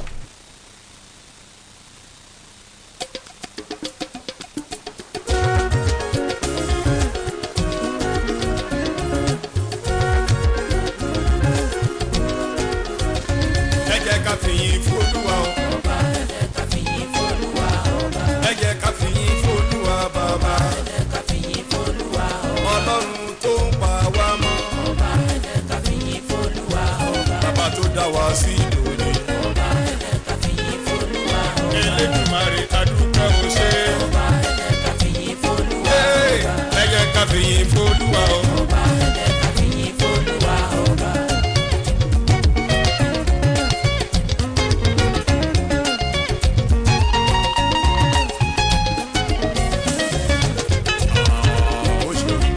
Elédùmarè o máa ṣe pátápátá ọ̀la gbòrògbòdò.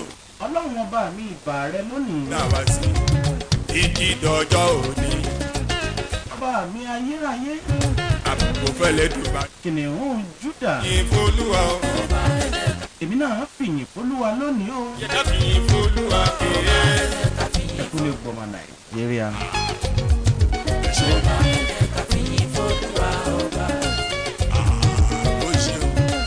bàbá mi bàjẹ́ bàbá tó dá mi sí tẹ̀mí tara mi mi ò lójú ẹ̀kún mi ò lẹ́rẹ̀ẹ́kẹ́ ò ṣe ọlọ́run adébáyọ̀ ò bá ṣe bí ìbejì mi sọ ó ní nínú òkòkò ká máa dúpẹ́ kábíyìn f'Elédùmarè nítorí tó ṣe o nítorí táànú rẹ̀ dúró láé ẹ jẹ́ kábíyìn. ọlọ́run èmi fìyìn fún ọ. ọlọ́run tó ṣe nǹkan ńlá fún pọfẹsà dípò ìdánábà. mímọ́ mímọ́ tó jẹ mímọ́ tó mu mímọ́. ọlọ́run mímọ́ ló ń jẹ. ọlọ́run wọ́dọ̀ là ń kẹ́ ṣe. ẹ dákun tí èèyàn náà bá fẹ́ máa gbé mímọ́ kí ni èèyàn máa gbé mímọ́. èdè kan. tó yá àmàlà ṣébí ẹ̀bà. káfíyìn f'Olúwa o. tàbí bíi tiyán.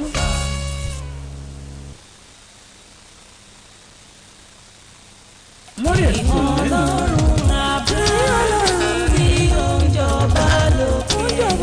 lórí ètò lẹ́nu. láǹfààní àti ayọ̀.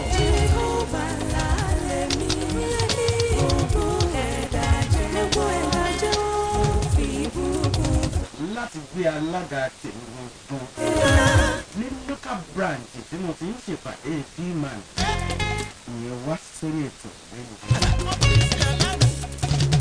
oní bàbá kan tó gbọ́rọ̀ mi rò tí kò tójú tì mí. ó jẹ́ dídùn inú mi. oní bàbá kan tó gbéjà mi jà ó. láti gbé alága tèmi wá sórí ètò lẹ́nu. mo kí gbogbo ẹni tó láǹfààní àti máa gbọ́ ètò nílé lóko. ní ìlú kan tèmi Yorùbá tó ń pè ní pétérù ní Ìbàdàn tó full of music at the same time tó gbà papọ̀. lẹ́yìn ká ìdílé ọ̀gá mi àwọn ẹni tẹ́ àkùnrin. ọlọ́run ṣàánú wa lọ́wọ́ ègbò. Alhaji Abdulaziz Ibrahim tí gbogbo èèyàn ń pè ní aráńfàlì jẹ́nà ní nọ́mbà 1 olórin ní ìpínlẹ̀ Ọ̀ṣun. ajídé àti iye mo dúpẹ́. gómìnà ẹgbẹ́ òun. bàbá mi. ẹgbẹ́ olórin kan ṣoṣo mílíọ̀nù kan ṣoṣo tí ìjọba fọwọ́ sí. lórúkọ gómìnà ló láǹfààní àti kí gbogbo ènìyàn tó gbọ́ wa. owó ti ṣe mí. gbogbo ẹ̀yin tẹ́ ẹ jẹ́ olórin. kò jẹ́ kí n tẹ́. gbogbo ẹ̀yin tẹ́ ẹ jẹ́ olórin. bàbá kan tó. gbogbo yín pátápátá wa sí ọmọ ìṣòro. ẹyọ o. káàbọ̀ sórí ìṣòro. ní ìlú orúkọ tèmi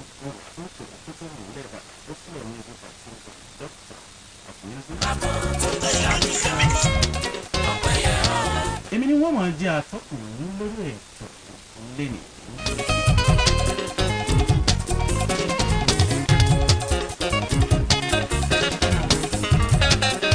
lórúkọ àwọn bàbá ń pè máa ní ìpínlẹ̀ ọ̀sùn bàbá sọ̀tún láàfọ̀ láti. ó sọ ọmọ dá. ó gbé ǹjọ́ ọmọ fálọ́tọ́ ọmọ ìyá sẹ̀lẹ̀ ọmọ ìyá àgbà. bàbá mi.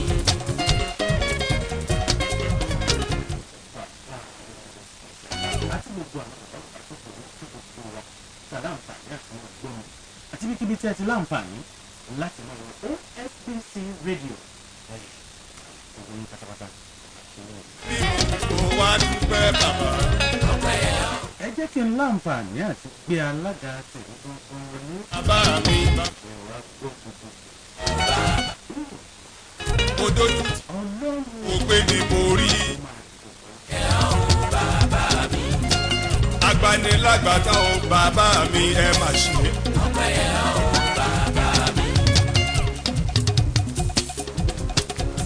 Oyè wa ká fúnpẹ́ fún ọ. ẹ bá ní kí gbogbo ọmọ Nàìjíríà káàbọ̀ sórí ètò. Olúwa èrà ilẹ̀ òǹdúpẹ́ yọrin òkun òǹdúpẹ́ ẹ jẹ́ ká wà náà dúpẹ́ hallelujah f'Olúwa ẹ jẹ́. ó yá ẹ bá ní kí gbogbo ọmọ Nàìjíríà káàbọ̀ sórí ètò. Sàké ti dé pẹ̀lú orin tó dùn Sàké má dé o pẹ̀lú orin tó dùn ẹ̀yin Ọ̀ṣun ẹ̀yin ti Nàìjíríà má fi para lójó pọ̀ jẹ́ ká jó. tá a bá ń wò ó ẹ ti sọnù orin tẹ́ ẹ kọ ní ìsìn orúkọ yín. orúkọ tèmi ni Zaccheaus Awóṣọgbọ́n.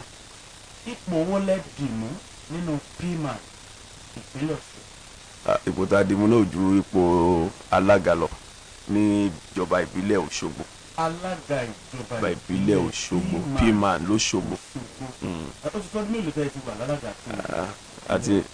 àti close to 2 years.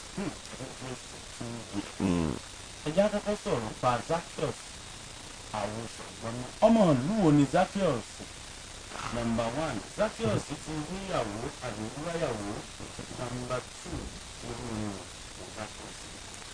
bógo ṣe jẹ́ tọ́lọ́run ó ní ṣe bẹ́ẹ̀mi lọ́mọ gbọ́dọ̀ ìyá kẹ́mi ọ̀gẹ̀mí o ìyá mi kẹ́mi níbi mo wà ní kékeré ìyá mi kẹ́mi níbi mo dàgbàlagbà ìyá kẹ́mi ọ̀gẹ̀mí o èmi lọ́mọ onífẹ̀ẹ́ àbúrẹ́ ọmọ adáde owó rẹ mọ́ hàn dúró kí ni nífẹ̀ẹ́ ọ ní hàn bẹ̀rẹ̀ kí ni nífẹ̀ẹ́ òye lágbo kò kúrú kò bẹ̀rẹ̀ ni wọ́n kí wọn nífẹ̀ẹ́ ò dáyé ọmọ iléfẹ́ ni mí ní Ìlàrẹ́ Àtẹ̀lógún Yégbè. Zaccheaus Awóṣọgbọ́n ti máa rí ó rẹ̀ ti bímọ. wáyà o torí pé kí ni ilé ti kún bó ṣe jẹ́ nìyẹn ìkejì ibẹ̀ tó jẹ́ pé gospel music. olórin gospel ni Zaccheaus Awóṣọgbọ́n ẹ jẹ́ ní ti bẹ̀rù wá bẹ̀rẹ̀ kí ni olórin gospel wá nínú pima. olórin gospel tó bá mọ̀ ipò olórin tó bá mọ̀ ipò olórin lòun ó láti mọ̀ pé pima ní ẹni tí ìjọba tí wọ́n ṣe kíni tí wọ́n lù ló ń tẹ̀ wọ́n dẹ̀ máa sọ pé èèyàn yìí pọ̀ bá níyì pọ̀ bá níyì ẹ bá dẹ̀ fẹ́ tó bá fẹ́ lọ jìnnà dáadáa nínú olórin o tó bá mọ̀ pé òun kọrin o yálà hip hop ló ń kọ o fuji ló ń kọ dada kwada ni o àwúrèbe ni o gospel ni o ó máa kọ islamic singer ó ń láti jẹ́ pé òun láti wá seed source tí wọ́n ń pè ní source ojú pima lọ ẹni tó bá dẹ̀ wá ń fi rẹ̀ ṣeré ló máa ní òun kọ gospel àbó òun kọ kinní kan òun ní join pima òun tó ń ṣe kinní ó ń tan rẹ̀ jẹ ni o ó ń tan rẹ̀ jẹ ni o ẹni bá wà ní pima wọ́n recognize ẹ̀ bí olórin gangan náà ń pè lólórin alákọ̀jẹ́ náà máa ń pè wọn alákọ̀jẹ́ ni wọn. ẹ já padà sí pima láti ìgbà tí Zaccheaus Awóṣọgbọ́n tó ti di alága àwọn nǹkan wo la lè kọ́ lẹ̀ bíi àwọn nǹkan tí ìjọba Zaccheaus àwọn ọ̀ṣọ́gbọ́n gbèsè ní pima Òṣogbo tẹ́ ẹ bá sì láwọn tẹ́ ẹ fẹ́ kí nínú àwọn àgbààgbà ẹgbẹ́ yín ní pima Òṣogbo ẹ tètè kí wọn. kò sí ẹni tí mi ò ní fẹ́ kínú gbogbo àwọn àgbààgbà ẹgbẹ́ látòrí ọ̀gá wa tó fún wa ní opportunity yẹn ara Fálùjọ náà torí tí wọ́n ní ẹ̀sìn wájú ní tẹ̀yìn tọ̀dọ̀ tèmi wò sáré ara Fálùjọ náà jẹ́ nítorí mo máa sọ fáwọn èèyàn pé èyí tó bá dánú wà ara Fálùjọ náà nìkan jẹ́ kémi mu torí pima àwọn kankan wà tó jẹ́ pé ara Fálùjọ náà ó ṣe tó jẹ́ pé àwọn èèyàn fò pé ṣé gómìnà àti ní gómìnà lélẹ̀ tún yàtọ̀ irú nǹkan bẹ́ẹ̀ irú gbèsè yẹn lè mímú torí ẹ̀ mo ṣe fi ara Fálùjọ náà kí gbogbo àwọn bàbá tó kù àti ní branch mi ni o àti ní gbogbo branch kiri ni o pé lágbára lọ́wọ́ Ọlọ́run iṣẹ́ ayọ̀ láàmú gbà àní gbàṣẹ́ kíṣẹ́ tí n bá ti fi lè sọ pé amú kankan lára alára Fálùjọ náà dé ó yẹ kẹ́ ẹ ti mọ ẹni tí mo mí ẹ mọ̀ jà sọ̀rọ̀ jù mo ṣàmọ̀ pé Ọlọ́run ti ṣe ìyanu ní tí ò ṣẹlẹ̀ rí lóṣogbo pímàn Òṣogbo ó ṣẹlẹ̀ lásìkò ìgbà táwa wà níjọba. kí ni nǹkan tí ò ṣẹlẹ̀ ní pímàn Òṣogbo tó ṣẹlẹ̀ torí bẹ́ẹ̀ jẹ́ ń sọ̀rọ̀ yìí bí Peter sọlẹ̀ ń bá sọ̀rọ̀ ẹ ṣe àtọkùn nǹkan tí ò ṣẹlẹ̀ rí lóṣogbo ni pé látijọ́ àwọn ọ̀gá mi méjì kan ni tí wọ́n pè mí pé Zaccheaus wá àwọn mọ̀ pé o lè bá wọn ṣe kínní ní ilé ẹgbẹ́ kò sí ilé ẹgbẹ́ nílé àní kankan kò dẹ̀ sí mọ́tò tí a lè máa lò tó jẹ́ pé pman ìyẹn lóṣogbo wọn ni Zaccheaus wá bá wa ṣe kínní olèmí náà fi ní ó yá ẹ̀jẹ̀ á tira bọ̀ gbogbo dẹ̀ ṣe ń jẹ́ tọ́lọ́ kò tí ì pé ọdún méjì àti ìlọ́dún méjì ń bẹ àti ń kọ́lé lọ òun ni mo fi ní pé ara kan tí ò ṣẹlẹ̀ rí nìyẹn tó dẹ̀ jẹ́ kó ṣẹlẹ̀.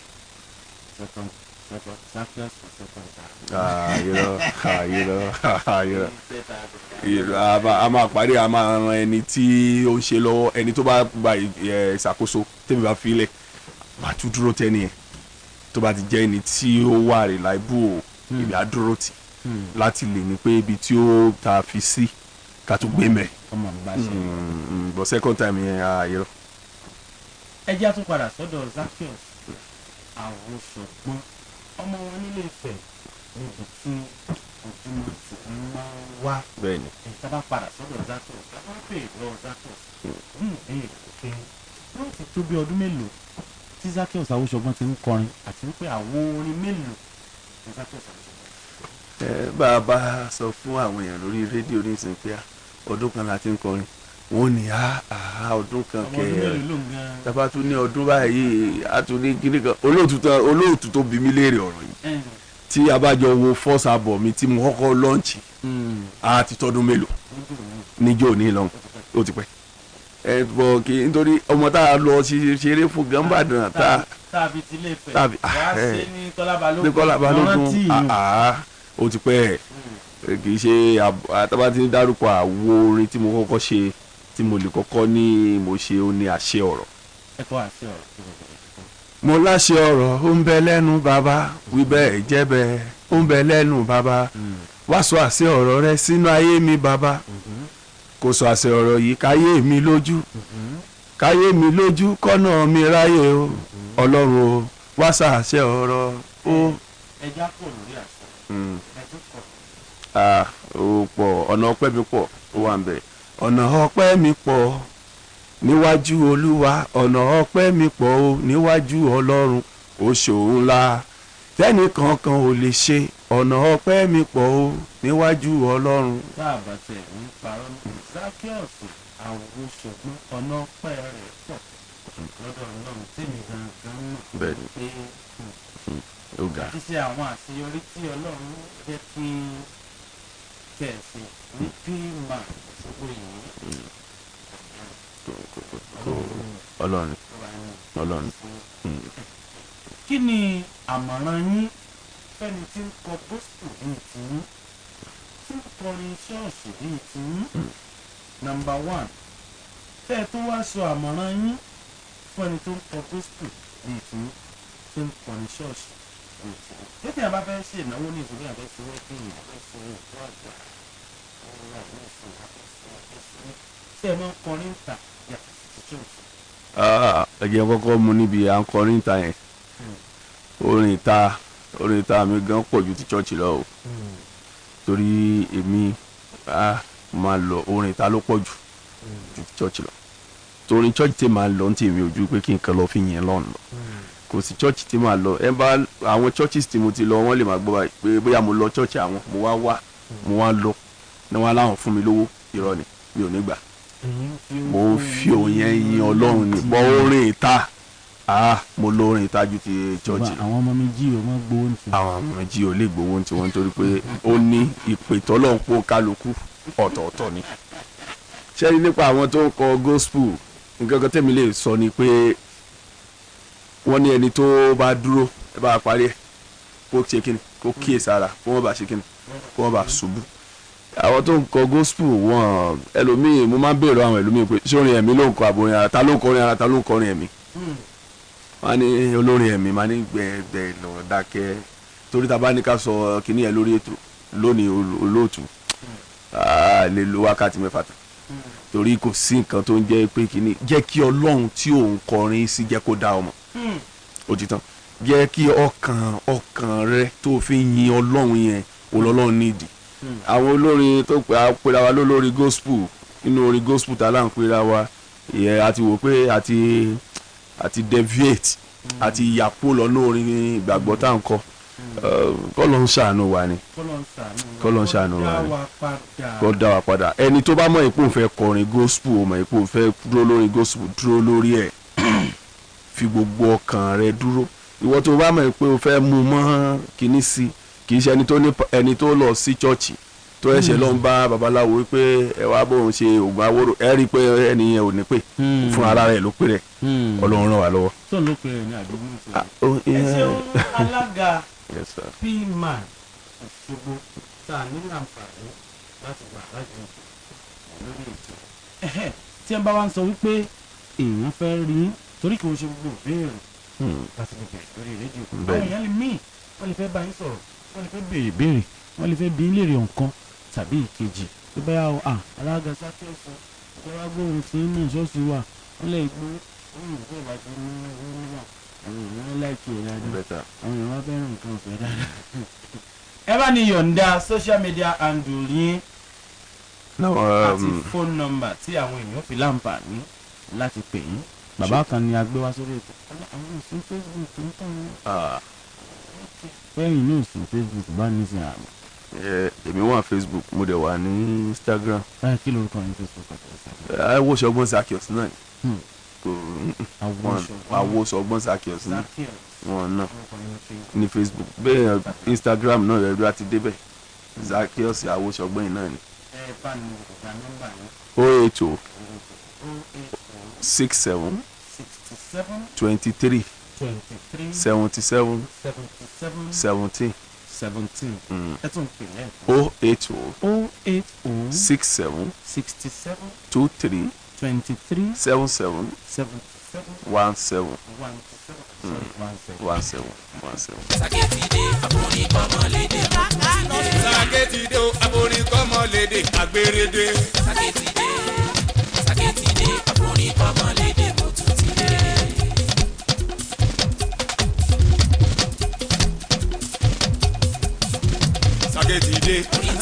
Sàkétìdé àgbọ̀ kíkan ilẹ̀kùn abẹ́rù àgbọ̀ kíkan ilẹ̀kùn abẹ́rù yóò jẹ́ ní tó wáyá ajẹ́ ní tó wá sàn. Sàkétìdé àgbọ̀ kíkan ilẹ̀kùn abẹ́rù. Yes, ẹ bá ní kí gbogbo àgbà ẹgbẹ́ àti gbogbo àwọn ìfúnná àǹfààní àti ìwà tó bá àti pé lọ́jọ́ ìlú ìpàdé tó kù yìí dára ní. mo kí gbogbo àwọn àgbẹ̀gbẹ́ látòrí ọ̀gá wa Aránfálújẹ náà ó fi Aránfálújẹ náà kí gbogbo àwọn bàbá tó kù nítorí pé kí ni wọ́n ní olórí ni a máa ń wárí fún lágbára lọ́wọ́ Ọlọ́run ti gbé ìjọba pman lé bàbá wa Aránfálújẹ náà lọ́wọ́ ìjọba yẹn bó ṣe ń bá wa túkọ̀ rẹ lọ ó ń dùn mọ́ wa nú èso ẹ̀sìn wa ní tọwọ́bàjẹ́ kò ní tì bọ̀ kankan tí mo tún lè sọ ni pé àwa la lè tó ẹ̀yin náà lè ní àwa tí ẹ pè wá kò sígbà tẹ pè wá tí a ní pẹ́ pè wá lóru àti débi bẹ́ẹ̀ pè wá láàárọ̀ àti débi torí pé kíni àníṣẹ́ mi ó ní àwòlóko àwòlódò orin níṣẹ́ wa ẹ ṣá máa pè wá lóde ẹ sì máa náwó ẹ ṣe púpọ̀. ó gbọ́dọ̀ mi rò kò jẹ́ kí n tẹ́ mo ní bàbá kan tó gbèjà mi jà ọpẹ́ yọ bàbá mi ẹ ṣe.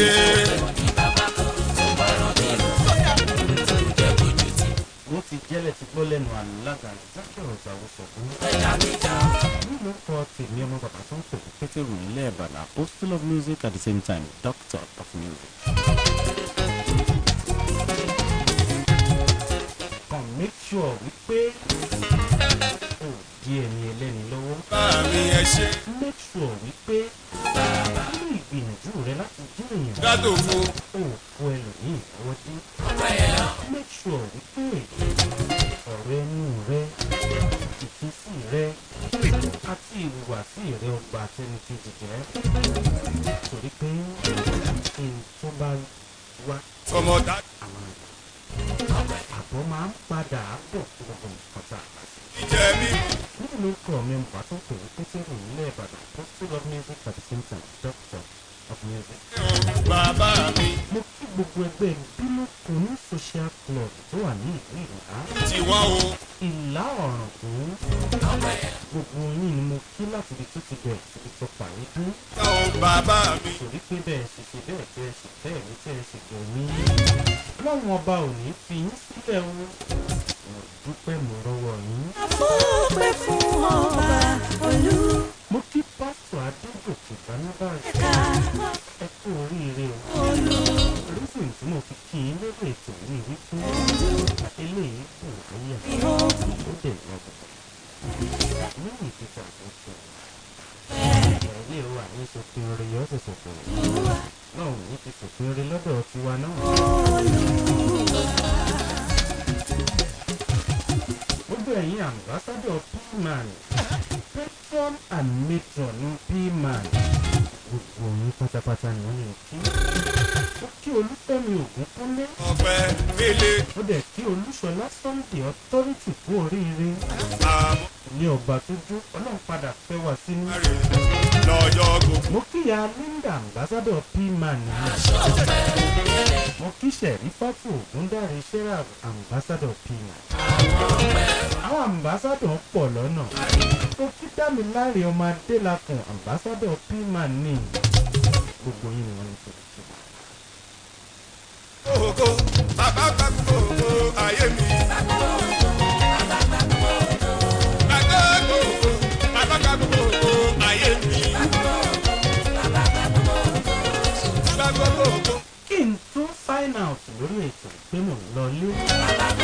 Mo kí alága ẹgbẹ́ sọ̀rọ̀sọ̀rọ̀ ní ìpínlẹ̀ Ọ̀ṣun. Kókó ayé mi.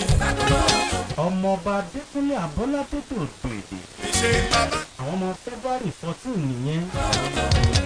Oṣù yìí bọ́ sọ́jọ́ Valentine. Wà bàbá gbà. Alága Zaccheaus Awúṣọgbọ́ntò náà wà lórí ètò pẹ̀lú mi lónìí. February 14 bẹ́ẹ̀ ni tiẹ̀ náà. Àkáwọn tí wọ́n jẹ́ January náà olúwa tọ́lẹ̀ sí bẹ́ẹ̀ títì. Bímí bàbá gbà gbọ́. Gbogbo ní pátápátá tẹ́ ẹ bá ti ń sọjọ́ ọ̀gbìn ẹ ọkọ̀ kù lánàá. Yókù tún di ìjọ mẹ́jọ lórí ètò yìí. Ní ìlórúkọ ọmọ ọmọ wa tó ń pè é pétérù nílẹ̀ Ìbàdàn apostle of music at the same time doctor of music. Olówó orí ọkọ̀ ọ̀gbà nílọ́lá. Orúkọ ìjọ ẹnìkan wò ní títí. Rẹ̀ ni ọlá. Ó ní bó ṣe wà. Bó ṣe wà. Rẹ̀ ńlá. Ó ti jẹ́ mẹ́tò ká tó sọ. Ó dàbọ̀ lórí ètò yìí o. Bẹ́ẹ̀ ṣe ń gbádùn ní Nàìjíríà. Ọlọ́run bá yóò bàjẹ́ ká máa gbádùn rẹ̀. Ọlọ́run ní yóò bàjẹ́ mú yóò wà máa dá a sí i. Ṣùgbọ́n torí Ọlọ́run bẹ̀ bá ní káàsì lọ́dọ̀ tí ẹ fi ṣọwọ́ sí i. Ó dà. Orí ọ̀fẹ́ ńlá di òbí fún mi. Ìrẹ́ ni ọlá, ìrẹ́ ni ògo, ìrẹ́ ni gbogbo orí ọ̀fẹ́ tó bí fún mi. Ìrẹ́ ni ọlá o, ìrẹ́ ni ògo, ìrẹ́ ni orí ọ̀fẹ́ ńlá di òbí fún mi. Bàbá gbà ó. Ìrẹ́ ni ọlá, ìrẹ́ ni ògo,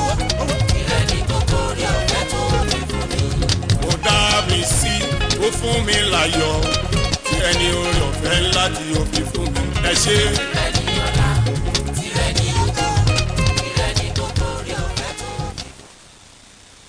yóò ti mọ́nu ní orí ètò pmanafa fún tòní àdàràpọ̀ mọ́ wa lọ́jọ́ mẹ́jọ fàkọ́tún tẹ̀lé.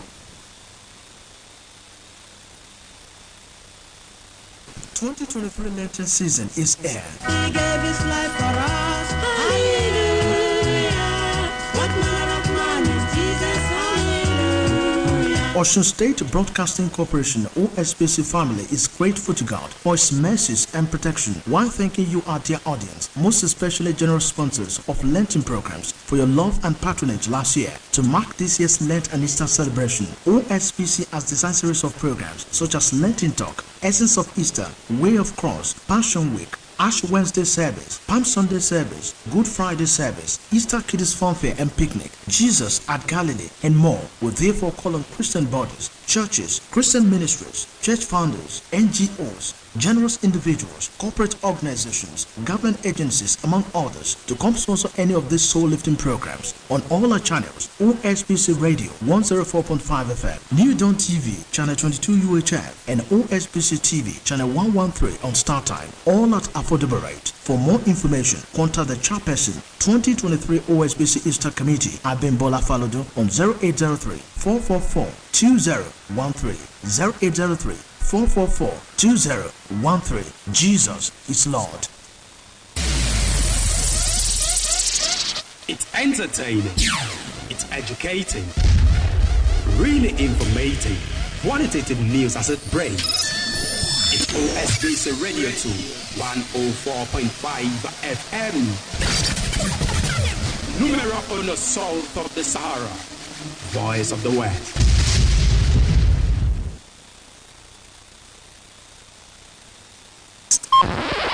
OSBC Radio 104.5 FM, Voice of the West. Don't touch the dial.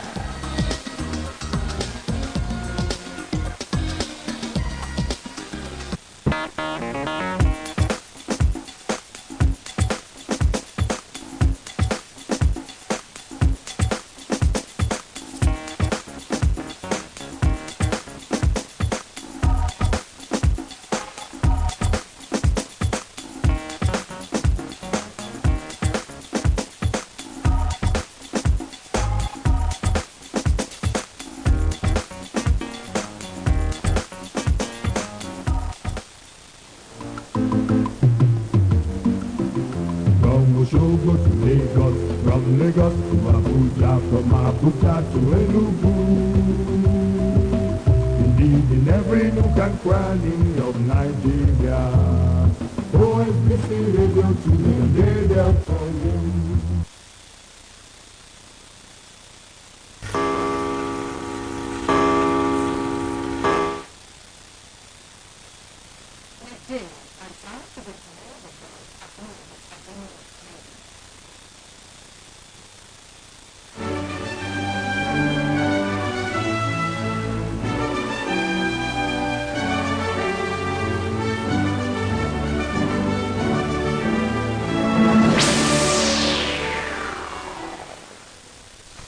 Good afternoon, the world at noon.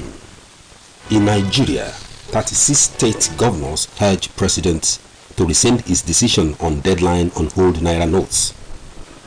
Kenyan police surrounds Interior Minister's home over political truce. Bus driver charged with murder after killing a school child. The 36 governors in Nigeria have urged President Muhammadu Buhari to extend the deadline for the implementation of the old Naira note swap. The governors under the aegis of Nigerian Governors Forum made a demand in a letter addressed to the President. The governors also implored President Buhari to revisit the cashless policy of the Central Bank of Nigeria. It will be recalled that the CBN last December directed banks and other financial institutions to limit the maximum cash withdrawal over the counter by individuals and corporate firms to 100,000 naira and 500,000 naira weekly. The Apex Bank added that the withdrawals above the lower limit will require processing fee of 5 and 10% for individuals and corporate organizations. The governor of Central Bank of Nigeria, Godwin Emefiele, also introduced new Naira notes and gave January 31st, 2023, then as deadline for the expiration of the legal tender status of the old notes. In the letter addressed to the president, the governors warned that the speed of implementation of the policy is a recipe for anarchy in the country. The governor said though every state of the federation is feeling the hardship caused by the policy, stressing that states that have fewer banks, like Borno in the northeastern part of the country and Bayelsa in the south-south, suffers the most. The Nigerian Governors Forum further warned that the policy may lead to a rise in the number of unemployed and unengaged persons who will inevitably resort to crime to make ends meet. Algerian President Mr. Abdelmadjid Tebboune has recalled the France ambassador Mr. Morsi for consultations in a new spat over the evacuation of Algerian activist Ms. Amira Bouraki, who is wanted by Algiers. The 46-year-old Ms. Bouraki was arrested in Tunisia but risked being deported to Algeria. The French Algerian was sentenced in Algiers in May 2021 to 2 years in jail for insulting the president. Information has it that she has not been placed under arrest since then, pending an appeal. It will be recalled that French President Emmanuel Macron visited Algeria in August 2022 to repair fractured relations after a long period of tension over conflicting memories of Algeria's bloody war of independence. Police reportedly surrounded the home of former Kenyan Interior Minister Mr. Fred Matiang'i in Nairobi's Karen suburb. The motive behind the police operation is not clear as at the time of press. The ex-minister's lawyer told journalists that Mr. Matiang'i was holed up in his home and accused the government of trying to falsely accuse him and frame him up. Information has it that opposition leader Raila Odinga and a host of politicians arrived at the home for a night vigil following the incident. Mr. Odinga condemned the action, terming it harassment and intimidation by the state. A group of lawyers were due to accompany the former minister to the nearest police station today to record a statement. According to the report, Mr. Matiang'i was a powerful cabinet minister and key ally of former President Uhuru Kenyatta, who campaigned to block President William Ruto from ascending to power. Security officials attached to influential individuals who serve under Mr. Kenyatta, including Mr. Matiang'i, were scaled down earlier this month.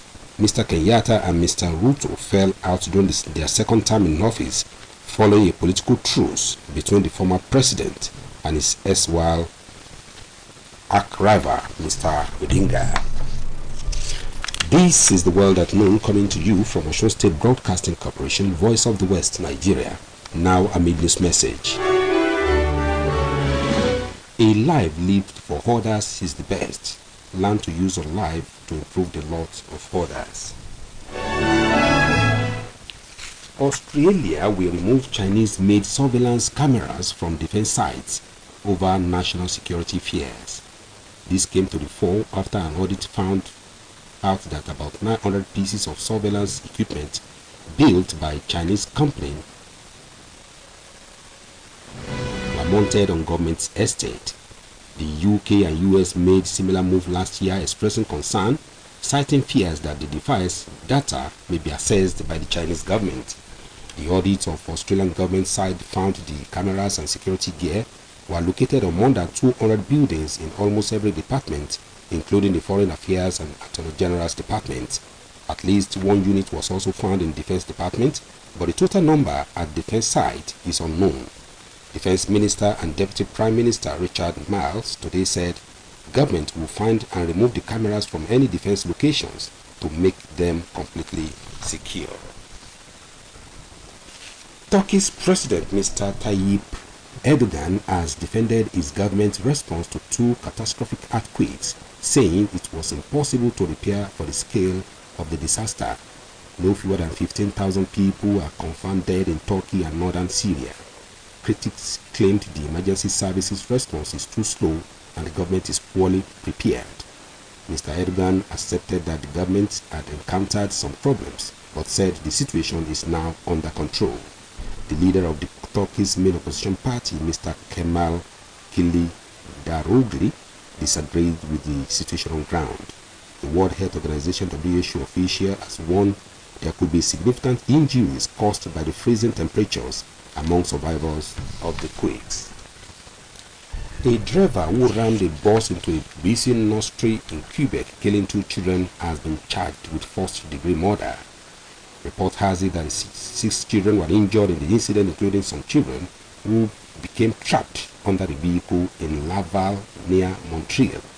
The 51-year-old driver, who had been employed as a bus driver by the local public transit system for over 10 years, was charged with first-degree murder, attempted murder, aggravated assault, and assault with a weapon of causing bodily harm. And here again are the highlights of the world at noon. The satirist governor in the country have implored President Muhammadu Buhari to extend the deadline for the implementation of the old Naira notes swap. Police reportedly surrounded the home of former Kenya Interior Minister Mr. Fred Matiang'i in Nairobi, Karem suburb. The country's main opposition leader, Raila Odinga, expressed displeasure over the action, describing it as harassment and intimidation by the state government. A driver who rammed a bus into a busy nursery in Quebec, killing 2 children, has been charged with first-degree murder. And that was the world at noon, edited by Olushola Igbodofo and delivered by Adeniyi Kehinde. In today's news talk, Saheed Adeboje of our reportorial unit espoused the loyalty and patriotism of Governor Ademola Adeleke in his decision to defray the backlog of hot salary arrears owed the state workers. The contract of employment the world over is anchored on reward value system, in which an individual worker renders services and receives rewards as wages or a salary that commensurates to the inputs made to the target goals of a particular establishment. When the contract of employment is not vitiated with illegality, the law of any country gives it a recognition as the terms and conditions are subjects of national and international conventions which all the sovereign nations are signatories. It amounts to a gross violation or breach of contract of employment by a country or a part thereof to rescind from the terms of emoluments of workers fully negotiated, entrenched, and subscribed by employees and employers. This will make the year 2015 to 2018 remain historical in annal of employment records of Osun State Civil Service, being the year the modulated salary structure was introduced into the state civil service. The modulated salary structure regime, which ran 31 months, cut the salaries of workers by halt in the economy, that the private sectors were almost completely moribund due to government policies which placed restrictions on importation of virtually all foreign goods. Importation of virtually all foreign goods, not minding if such goods are not locally available. This made the halt salary era the most difficult and horrible years for civil servants in the state. The years were not only marked with pains of insufficient income to meet the immediate needs of civil servants' households, there were also years of brutalities for civil servants whose children were in Osun State-owned tertiary institutions, whose tuition fees were also upwardly reviewed. The financial challenges, which snowballed to distress by many state workers, later became substratum of terminal ailments such as hypertension, aggravated ulcer, and general diabetes in some civil servants who retired during the half-salary regime.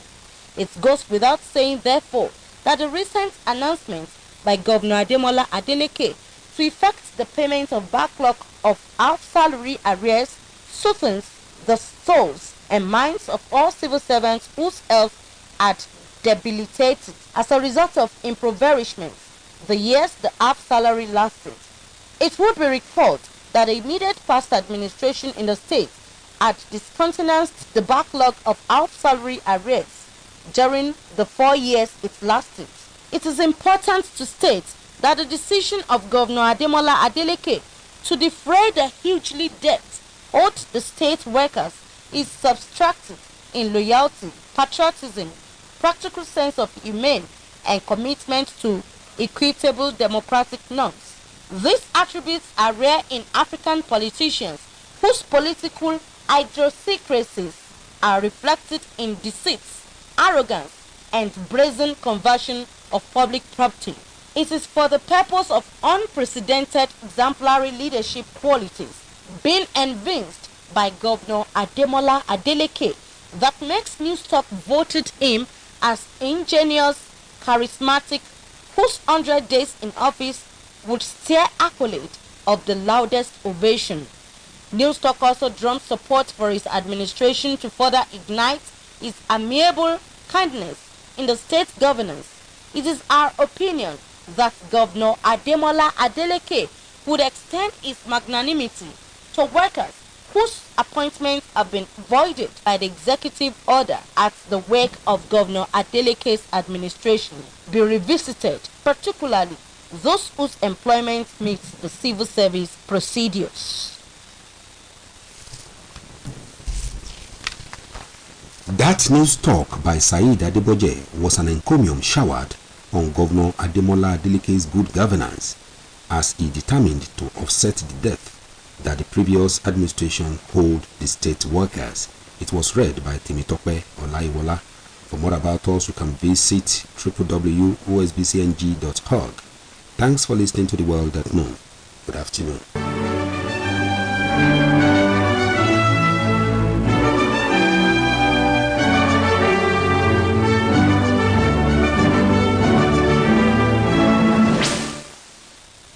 You are live.